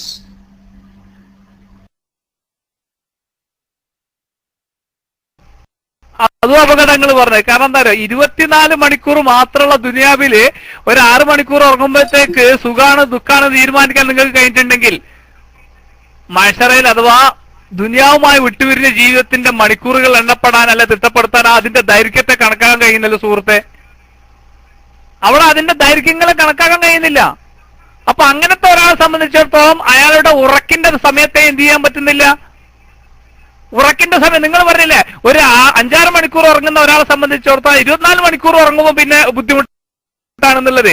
അവിടെ അങ്ങനെ ഒരു മണിക്കൂർ കണക്കാക്കാൻ കഴിയുന്നില്ല. അയാളുടെ ജീവിതത്തെ സംബന്ധിച്ചിടത്തോളം അയാളുടെ ജീവിതത്തെ, അതായത് ഖബറിലേക്ക് ചെല്ലുന്നതോടുകൂടെ, ദുനിയാവുമായി വിട്ടുപിരിയുന്നതോടുകൂടെ അയാളുടെ അടുത്ത ജീവിതത്തെ കുറിച്ചുള്ള ടൈമുകളെ കുറിച്ച് എന്ത് ചെയ്യാൻ പറ്റുന്നില്ല, കണക്കാക്കാൻ പറ്റുന്നില്ല.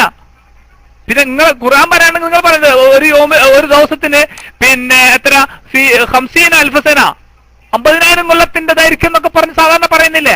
അപ്പൊ അങ്ങനെയുള്ള ഒരാളെ സംബന്ധിച്ചിടത്തോളം 24 മണിക്കൂർ ജീവിക്കുന്ന ഒരാളെ സംബന്ധിച്ചിടത്തോളം 8 മണിക്കൂർ ഉറങ്ങുന്ന, നിങ്ങൾ അതിനെ ശരാശരി കണക്കാക്കുന്ന ഒരാളെ സംബന്ധിച്ചിടത്തോളം 50,000 കൊല്ലത്തിന്റെ ഇടയിൽ അയാളുടെ ഉറക്കത്തിന്റെ ദൈർഘ്യം എന്ന് പറഞ്ഞാൽ എത്രയാണെന്ന് നിങ്ങൾക്ക് കണക്കാൻ പറ്റുമോ? അതൊരു ദിവസത്തിനെയാ പറയുന്നത്. അപ്പൊ സ്വാഭാവികമായിട്ട് ദുന്യാവുമായി ബന്ധപ്പെട്ട് നിങ്ങൾ പറഞ്ഞല്ലോ, ഈ ദുന്യാവിൽ ജീവിക്കുന്ന നിങ്ങൾ എന്നോട് എങ്ങനെയാ ഉറക്കത്തിന്റെ സുഖം സുഹൃത്തെ അനുഭവിച്ച ഒരു വിഷയത്തെ കുറിച്ച് ഉദാഹരിക്കുമ്പോ ആ അനുഭവിച്ച ആളോടല്ല അതിനെ കുറിച്ച് ചോദിക്കുക, അത് സുഖാണോ ദുഃഖാണോ എന്നുള്ളത്. ഞാനും നിങ്ങളും ഉറക്കിന്റെ സുഖവും ദുഃഖവും അനുഭവിച്ച ആളുകളാണ്. അപ്പൊ ഈ അനുഭവിച്ച ആളുകൾ അതിനെ എതിർത്തുകൊണ്ട് പറയുമ്പോ സ്വാഭാവികമായും അയാളോട് തന്നെയാണ് ചോദിക്കേണ്ടത്, ഇത് സുഖമാണോ ദുഃഖമാണോ? ഉണ്ണി, ഉറക്കം സുഖമാണോ ദുഃഖമാണോ? അപ്പൊ അതുകൊണ്ടാണ് നിങ്ങളോട് ചോദിച്ചത്. അതിനെ ഗണ്ണിക്കുന്നത് നിങ്ങൾ തന്നെയാണ്. ഖബറിലുള്ള അവസ്ഥയെ കുറിച്ച് ഗണ്ണിക്കുന്നത് നിങ്ങളാണ്. ആ ശേഷം നിങ്ങൾ പറയുന്നു അത് ഉറക്കമാണ് അവിടെ. അപ്പൊ ഉറക്കം ഒന്നുകിൽ സുഖമായിരിക്കണം, ഇത് നമ്മൾ അനുഭവിച്ച അറിഞ്ഞ ആളുകളാണ്, അല്ലെങ്കിൽ ദുഃഖമായിരിക്കണം. അപ്പൊ എന്താണ് എന്ന് നിങ്ങൾക്ക് വ്യക്തമായി പറയാൻ കഴിയുന്നില്ല. അത് ആ പറയാൻ കഴിയാത്ത നിങ്ങളാണ് പറയുന്നത് അവിടെ ഉറക്കായിരിക്കും എന്നുള്ളത്. അപ്പൊ അതിലുള്ള വൈരുദ്ധ്യം ഏത് രൂപത്തിലേക്കായിരിക്കും പോകുന്നുണ്ടാകുക? ആർക്കും പറ്റില്ല നിങ്ങൾ പറഞ്ഞോണ്ട് കാര്യമില്ല. ആർക്കും പറ്റുന്നില്ല. നിങ്ങൾക്ക് പറ്റുന്നില്ല, നമുക്ക് പറ്റുന്നുണ്ട്. എന്നെ സംബന്ധിച്ചിടത്തോളം പറ്റുന്നുണ്ട്, നിങ്ങൾക്ക് പറ്റുന്നില്ല. അതെന്ത് ചെയ്യാനാ? ഇവിടെ ഇരിക്കുന്ന ഈ ഇപ്പോ 194 ID നമ്മുടെ ക്ലാസ് റൂമിൽ ഇരിക്കുന്നുണ്ട്. ഇതിൽ ഏകദേശ ആളുകളും പറയട്ടെ പറ്റുന്നുണ്ടോ ഇല്ല എന്നുള്ളത്. ചിലപ്പോ നിങ്ങൾ ഒരാൾ മാത്രം പറയും, ചിലപ്പോ പറ്റുന്നില്ല. അതെന്തുകൊണ്ട് നിങ്ങൾക്ക് പറ്റാത്തതെന്ന് പറയുമ്പോ ഇത്രയും ആളുകൾ അത് പറ്റും എന്ന് പറയുമ്പോ അതിനെ കുറിച്ച് പറയുമ്പോ നിങ്ങൾ മനസ്സിലാക്കിയെടുത്ത് എന്തോ പിഴവുണ്ട് എന്നുള്ള കാര്യത്തിൽ നിങ്ങൾ പിന്നെ ഒരു തിരുത്തൽ നല്ലതാണെന്ന് എനിക്ക് തോന്നുന്നു. സക്കാഫി സ്ഥായിലേക്ക് തന്നെ മൈക്ക് വിടുന്നു. അസ്സലാമു അലൈക്കും വറഹ്മത്തുള്ളാഹി.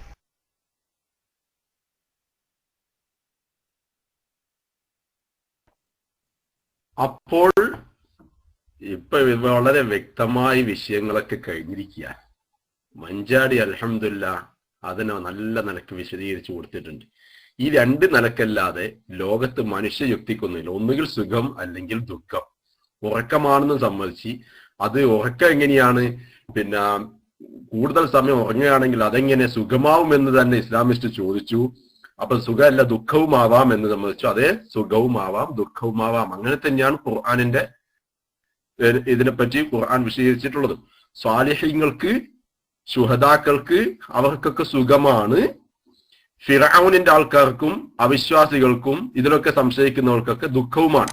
ഇതിൽ ഒരുപാട് ഖുർആനിലുള്ള തെളിവുകളുമുണ്ട്. അപ്പൊ ഒന്നുകിൽ സുഖം അല്ലെങ്കിൽ ദുഃഖം എന്നുള്ളതാണ്. അത് ഇവിടെ വളരെ വ്യക്തമാക്കി കഴിഞ്ഞു. ഇനി ഈ ചർച്ച തന്നെയാണ് ഉദ്ദേശമെങ്കിൽ ഇൻഷാ അള്ളാഹ് എനിക്ക് വിഷയമല്ല. എനിക്ക് 2 ആഴ്ചത്തെ ഹോളിഡേ തുടങ്ങിയിട്ടുണ്ട്. ഞാനിതിൽ ഇൻഷാ അള്ളാഹ് സജീവമായിട്ടുണ്ടാവും. 8:21 ആയത്തുകൾ രാവിലെ 8:21 അതുകൊണ്ട് ഇനി സമയമുണ്ട്. ഇവിടെ എന്തായി വളരെ വ്യക്തമായി പറഞ്ഞു, ഉറക്കമുണ്ട് അല്ലെങ്കിൽ ഉറങ്ങുന്ന ഒരു അവസ്ഥയുണ്ട്. അതും പറഞ്ഞു ഇസ്ലാമിസ്റ്റ് തന്നെ. ഈ അതിൽ നിന്നൊന്നും പിന്മാറ്റം കഴിയില്ല. സുഖമാവാം, അത് സുഖമായിക്കൊള്ളുന്നില്ല. കാരണം കൂടുതൽ സമയമാണെങ്കിൽ സുഖമാവില്ല, ദുഃഖമാണ് എന്നും അനലൈസ് ചെയ്ത് കഴിഞ്ഞ് അതൊക്കെ എന്തായി സംഭവിച്ചു കഴിഞ്ഞു. ചിലർക്ക് നല്ല നൈറ്റ് മെയർ ആയിരിക്കും, എന്ന് വെച്ചാൽ വളരെ പേടി സ്വപ്നം ഉണ്ടായിരിക്കും. ചിലർക്ക് നല്ല സുഖകരമായ സ്വപ്നം ഉണ്ടാവും. ഇതൊക്കെ തന്നെയാണ് നമ്മുടെ പണ്ഡിതന്മാര് ഖബറിലുള്ള അദാബിനെ പറ്റിയും നഈമിനെ പറ്റിയൊക്കെ വളരെ വ്യക്തമായിട്ട് ഇത്രയും നല്ല വിശദമായിട്ട് ഇസ്ലാമിസ്റ്റ് ഒരു പോയിന്റിലേക്ക് അവര് പറഞ്ഞതിന് ഇത്രയും നല്ല യുക്തിയോടുകൂടി ഇസ്ലാമിസ്റ്റ് ഇതിൽ എത്തിച്ചതിൽ ഇസ്ലാമിസ്റ്റിന് വളരെ നല്ല നന്ദി. ഇത് മനസ്സിലാക്കാൻ ഇനി എന്തില്ല, നമുക്ക് വേറൊന്നിന്റെ ആവശ്യമില്ല. അൽഹംദുലില്ലാഹ് വളരെ കറക്റ്റ് ആക്കി ഈ നിലക്കാണ് ഉണ്ടാവുക. ഒരു ഉറങ്ങുന്ന അവസ്ഥ, ആ ഉറങ്ങുന്ന അവസ്ഥയിൽ ചിലർക്കത് എന്താവും സുഖകരമായിരിക്കും, ചിലർക്ക് ദുഃഖകരമായിരിക്കും. നമ്മൾ അതിന് ഖുർആന്റെയും ഹദീസിന്റെ അടിസ്ഥാനത്തിൽ സുഖകരമാകുന്ന ആൾക്കാർ ആരാണെന്നുള്ളതും ദുഃഖകരമാകുന്ന ആൾക്കാരെന്നാണ്. പിന്നെ ഇവിടെ ഒരുപാട് ചോദ്യം ടെക്സ്റ്റ് ഇങ്ങനെ വരുന്നുണ്ട്. ഏതോ ഒരു 1-2 ആൾക്കാരുടെ ഗോഡ് വൺ ഗോഡ് എന്നൊക്കെ പറഞ്ഞിട്ടൊരു ടെക്സ്റ്റ് ഉണ്ട്. അതായത് ഇതൊക്കെ നീതിയാണോ എന്നുള്ളത്. ഇതൊക്കെ നീതിയാണോ എന്നുള്ളത്. അല്ല സുഹൃത്തെ, ഞാൻ ഒന്ന് ചോദിക്കട്ടെ, സെന്റൻസ് എല്ലാം ചെയ്യുന്നതിന് മുമ്പ് തന്നെ മൂന്നാം മുറയൊന്നും വേണ്ട, മൂന്നാം മുറയൊന്നും ഇല്ലാത്ത നമ്മൾ ഓസ്ട്രേലിയ പോലത്തെ ചില നാടുണ്ട്, അടിക്കാനൊന്നും തല്ലാനൊന്നും പാടില്ലാത്ത. ഇവിടെ തന്നെ സത്യത്തിൽ ഒരു കേസ് നിനക്കെതിരായിട്ടുണ്ട് എന്ന് കേട്ടാൽ തന്നെ അതന്നെ ഒരു അതാവല്ലേ, ഒരു വലിയ ശിക്ഷയല്ലേ. നിനക്കെതിരായിട്ട് ഒരു കേസ് ഉണ്ടോ, അല്ലെങ്കിൽ ഒരാൾ പറഞ്ഞു ഞാൻ എനിക്കെതിരായിട്ട് കേസ് കൊടുക്കും എന്ന് പറഞ്ഞാൽ തന്നെ ആകെ പേടിച്ച് നമ്മൾ വെറുക്കൂല, പഠിച്ചവനെ കേസ് കൊടുക്കുന്നുണ്ട് എന്നുള്ളത്. എന്തിനു പോണം മറ്റുള്ള ശിക്ഷക്കൊക്കെ? കോടതിയിലേക്ക് കാത്തിക്കണം. കോടതിയുടെ മുമ്പ് തന്നെ വക്കീലിനെ കാണും, വക്കീലിന് ഫീസ് കൊടുക്കലും, കേസ് രജിസ്റ്റർ ചെയ്യലും, അതുപോലെ തന്നെ ഫയൽ ചെയ്യലും, ഇതൊന്നും മനസ്സിലാക്കാൻ മാത്രമല്ല. നാട്ടിലെ പോലീസ് ഒരു യൂണിഫോം ഇട്ടിട്ട് ഒരു പോലീസ് വീട്ടിലേക്ക് വന്നു കഴിഞ്ഞാൽ തന്നെ ഉമ്മമാരും ഉപ്പമാരും എന്താ പോയി കാണുന്നത്, പോലീസ് വന്നു എന്ന് പറഞ്ഞ് പേടിച്ച് അത് തന്നെ വലിയ അതാവല്ലേ. ഇതൊക്കെ മനസ്സിലാക്കാൻ നമുക്ക് ഇതന്നെ. അത് പിന്നെ അതേ അവസ്ഥ തന്നെയാണ് സത്യത്തിൽ എന്തെന്നാണ്, അതേ അവസ്ഥ തന്നെയാണ്. അതാണല്ലോ ഖുർആൻ ആ വിഷയത്തിൽ വളരെ വ്യക്തമായി പറഞ്ഞത്. ഫിർഔന്റെ വിഷയത്തിൽ പറഞ്ഞ അശദ്ദുൽ അദാബാണ് യൗമുൽ ഖിയാമത്തിൽ ഉണ്ടാകുക. അതിന് മുമ്പുണ്ടായ അഖഫുൽ അദാബ് ചെറിയൊരു ഇതായിട്ടുണ്ട്. ആ ചെറുത് തന്നെ വലിയൊരു അദാബിനെ നമ്മളെ സംബന്ധിച്ചിടത്തോളം കുല്ലു നഫ്സി ദായിഖത്തുൽ മൗത്ത്, മരണത്തിന്റെ രുചി തന്നെ അവിടെ ടേസ്റ്റ് ചെയ്തിരിക്കുന്നത് അവിടെ തന്നെ തുടങ്ങിയില്ലേ. അപ്പൊ അത് നീതിക്കും അനീതിക്കൊന്നും അതെന്താവൂല, എതിരാവൂല. അതൊന്നും നീതിക്കും അനീതിക്കൊന്നും എതിരാവൂല. ഓരോ ചെയ്ത തെറ്റുകാരനിക്ക് ഇങ്ങനത്തെ അനുഭവങ്ങൾ ആദ്യം തുടക്കത്തിലേ ഉണ്ടാവും, പിന്നെ അവിടെ വെച്ചിട്ട് വളരെ വ്യക്തമായിട്ട് എന്താവും അത് മനസ്സിലാക്കി കൊടുക്കുകയും ചെയ്യും എന്നാണ് അതിനുള്ളത്. എന്ന് വൺഗോഡിനോട് പറയുന്നു. വൺഗോഡിന്റെ വളരെ നീതിപരമായിരിക്കുന്ന ഒരു നിലപാടാണ് വൺഗോഡായ അള്ളാഹു സുബ്ഹാനഹു വ തആലയുടെ.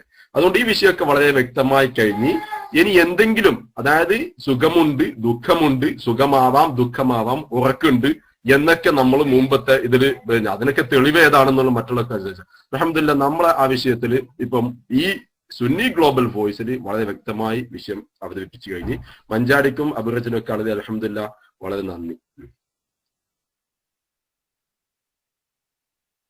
സത്യത്തില് ഇവിടെ ഇപ്പൊ ഞാൻ പറഞ്ഞു കേട്ടിടത്തോളം എല്ലാവരും ഒരിക്കലും മരിച്ചിട്ട് വന്നതുപോലെയാണ് സംസാരിക്കുന്നത്. കാരണം മരണശേഷമുള്ള കാര്യങ്ങളെല്ലാം ഇപ്പോ തന്നെ മനസ്സിലാക്കി വെച്ചിട്ടുണ്ടെന്നാ. പരിശുദ്ധ ഖുർആനൊന്നും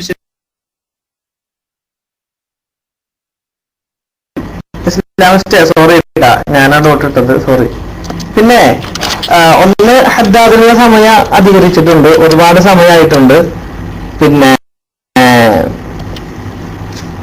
അദ്ദേഹം തന്നെ ഇവിടെ സത്യത്തില് ഖബറില് ശിക്ഷയുണ്ടെന്നും സുഖമുണ്ടെന്നും അദ്ദേഹം തന്നെ പറഞ്ഞു. അദ്ദേഹത്തിന്റെ വാക്കുകൾ ശ്രദ്ധിക്കുക, അദ്ദേഹത്തിന്റെ റെക്കോർഡുകൾ ഉണ്ടെങ്കിൽ. പിന്നെ ഒന്ന് പറഞ്ഞത്, അദ്ദേഹം പറഞ്ഞത് കേട്ടില്ലേ, ഖബറിൽ ഇങ്ങനെ ഇരുണ്ട് കിടക്കാൻ പറ്റാത്ത, വളരെ ബുദ്ധിമുട്ടി കിടക്കുന്ന അവിടെ ഉറങ്ങാൻ കഴിയുമെങ്കിൽ അതൊരു വലിയ സുഖമാണ് എന്ന് അദ്ദേഹം പറഞ്ഞത് ശ്രദ്ധിച്ചില്ലേ ഞങ്ങള്, അല്ലേ? അതായത് ഈ ഖബറിലെ ജീവിതം തന്നെ ഒരു ശിക്ഷയാണ് എന്ന് അദ്ദേഹത്തിന്റെ വാക്കുകളിൽ, ഇതൊന്നും നമ്മൾ പറയുന്നതല്ല, എല്ലാം അദ്ദേഹം തന്നെ പറയുന്നത്. മറിച്ച് അവിടെ ഉറങ്ങാൻ കഴിഞ്ഞാൽ അതൊരു സുഖമാണ് എന്ന് അദ്ദേഹം പറയുന്നു, അല്ലേ? അതേ ഇദ്ദേഹം തന്നെ പറയുന്നു സത്യത്തിൽ എവിടെ എന്താണ്, പിന്നെ എല്ലാവരും പിന്നെ ഉറങ്ങുന്ന അവസ്ഥയിലാണെന്ന് അദ്ദേഹം തന്നെ പറയുന്നു. സത്യത്തില് ഒരു ആശയം ഇല്ലാതെ, ആദർശത്തിൽ കെട്ടുറപ്പില്ലാതെ സംസാരിക്കാൻ വന്നാലാണ് ഇങ്ങനെയുള്ള വൈരുദ്ധ്യങ്ങൾ പറയേണ്ടി വരിക, അല്ലെ? അദ്ദേഹം ഈ വിഷയത്തിൽ ഒരുപാട് ചർച്ചകളും ഗവേഷണവും നടത്തിയിട്ടുള്ള ആളാണെന്നാണ് നമ്മളോട് പറഞ്ഞത്. എന്നിട്ട് ഇങ്ങനെ അദ്ദേഹം വൈരുദ്ധ്യം പറയുന്നത് എന്തുകൊണ്ടാണെന്ന് ആലോചിക്കാനുള്ള ചെറിയ ബുദ്ധി അദ്ദേഹം കാണിക്കുകയാണെങ്കിൽ നമ്മുടെ ഈ ചർച്ചകളൊക്കെ ശരിക്കും ഉപകാരത്തിൽ പെടും. ഞാൻ മൈക്കോട്ടെ, ഹദ്ദാദിന്റെ ആളുകള് മൈക്കിലേക്ക് വന്നേക്ക് ഞാൻ വിട്ടു ദേവസ്വത്തോടെ. അസ്സലാമു അലൈക്കും.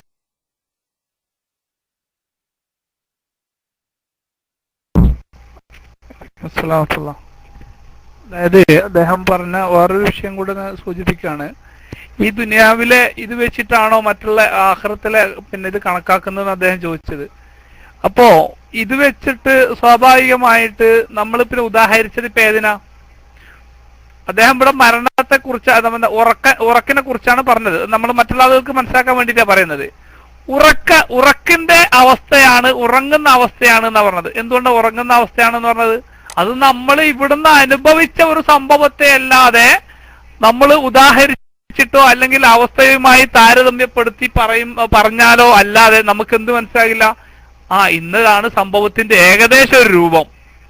പിന്നെ നമുക്ക് എല്ലാവർക്കും അറിയാം, എന്താണെങ്കിലും നമ്മൾ ഭൗതികമായ ലോകത്ത് നിന്ന് അനുഭവിക്കുന്ന ഒരു തീയിന്റെ ചൂടിന്റെ പിന്നെ ശക്തിയും അവിടെ അനുഭവിക്കാനിരിക്കുന്ന തീയിന്റെ ചൂടിന്റെ ശക്തിയും എത്രത്തോളം വ്യത്യാസം ഉണ്ട് എന്നുള്ളത് നമ്മൾ മനസ്സിലാക്കി കഴിഞ്ഞ ആളുകളാണ്.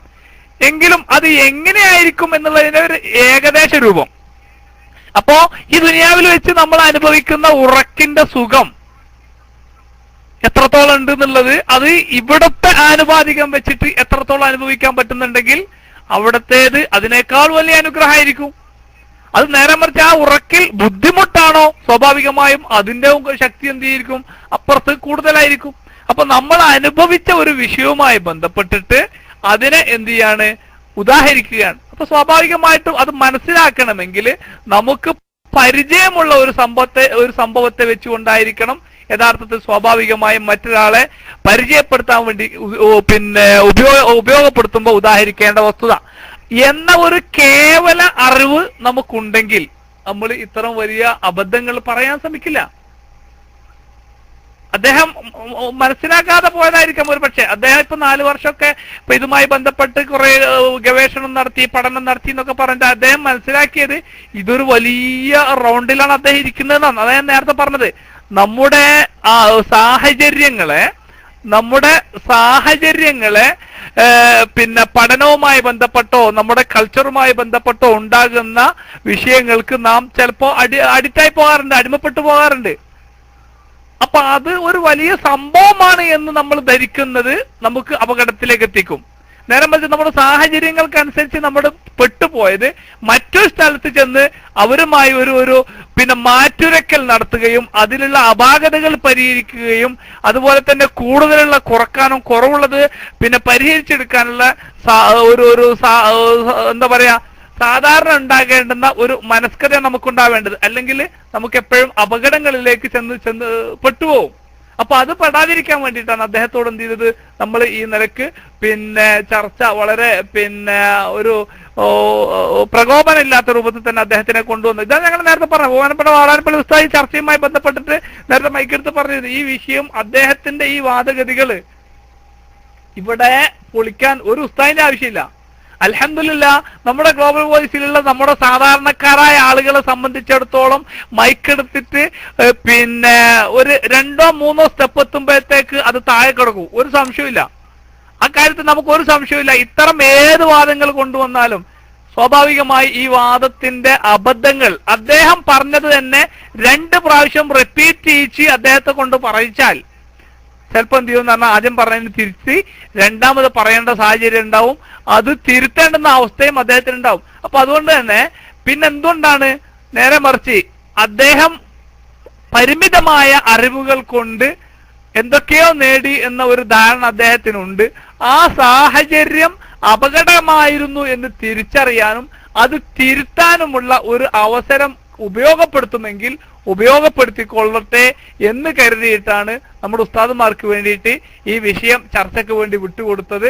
അപ്പോ മറ്റുള്ള ആളുകൾക്കും കൂടെ മനസ്സിലാക്കാൻ അവസരമായി. ഏതാണെങ്കിൽ അദ്ദേഹം നാളെ വരുമെന്ന പ്രതീക്ഷയോടുകൂടെ ഹദ്ദാദിന് വേണ്ടിയിട്ട് ബന്ധപ്പെട്ടവരെ മൈക്കിലേക്ക് ക്ഷണിക്കുന്നു. പ്രത്യേകം ദുആ ചെയ്യണമെന്ന് എല്ലാവരോടും ഉണർത്തുന്നു. ഹദ്ദാദിലും ശേഷമുള്ള യാസീലും ശേഷമുള്ള ദുആയിലൊക്കെ പ്രത്യേകം മുറാദ് ചില ഹലാലായ ഉദ്ദേശങ്ങൾ നിറവേറ്റി കിട്ടുന്നതിന് വേണ്ടിയിട്ട് പ്രത്യേകം ദുആ ചെയ്യണമെന്ന് പ്രിയപ്പെട്ട ഉസ്താദന്മാരോട് ഉണർത്തി, നമ്മുടെ ഗ്ലോബൽ വോയിസിലെ അതുപോലെ തന്നെ നമ്മുടെ റേഡിയോ ശ്രോതാക്കളൊക്കെ ആയ ഒരുപാട് ആളുകളുണ്ട്. അവരുടെയൊക്കെ എല്ലാ പ്രയാസങ്ങൾക്ക് വേണ്ടിയും പ്രയാസങ്ങൾ തീർന്നു കിട്ടുന്നതിന് വേണ്ടിയിട്ടും പ്രത്യേകം ദുആ ചെയ്യണമെന്ന് ഉണർത്തി മൈക്ക് വിടുന്നു. അസ്സലാമു അലൈക്കും വറഹ്മത്തുള്ളാഹി വബറകാതുഹു.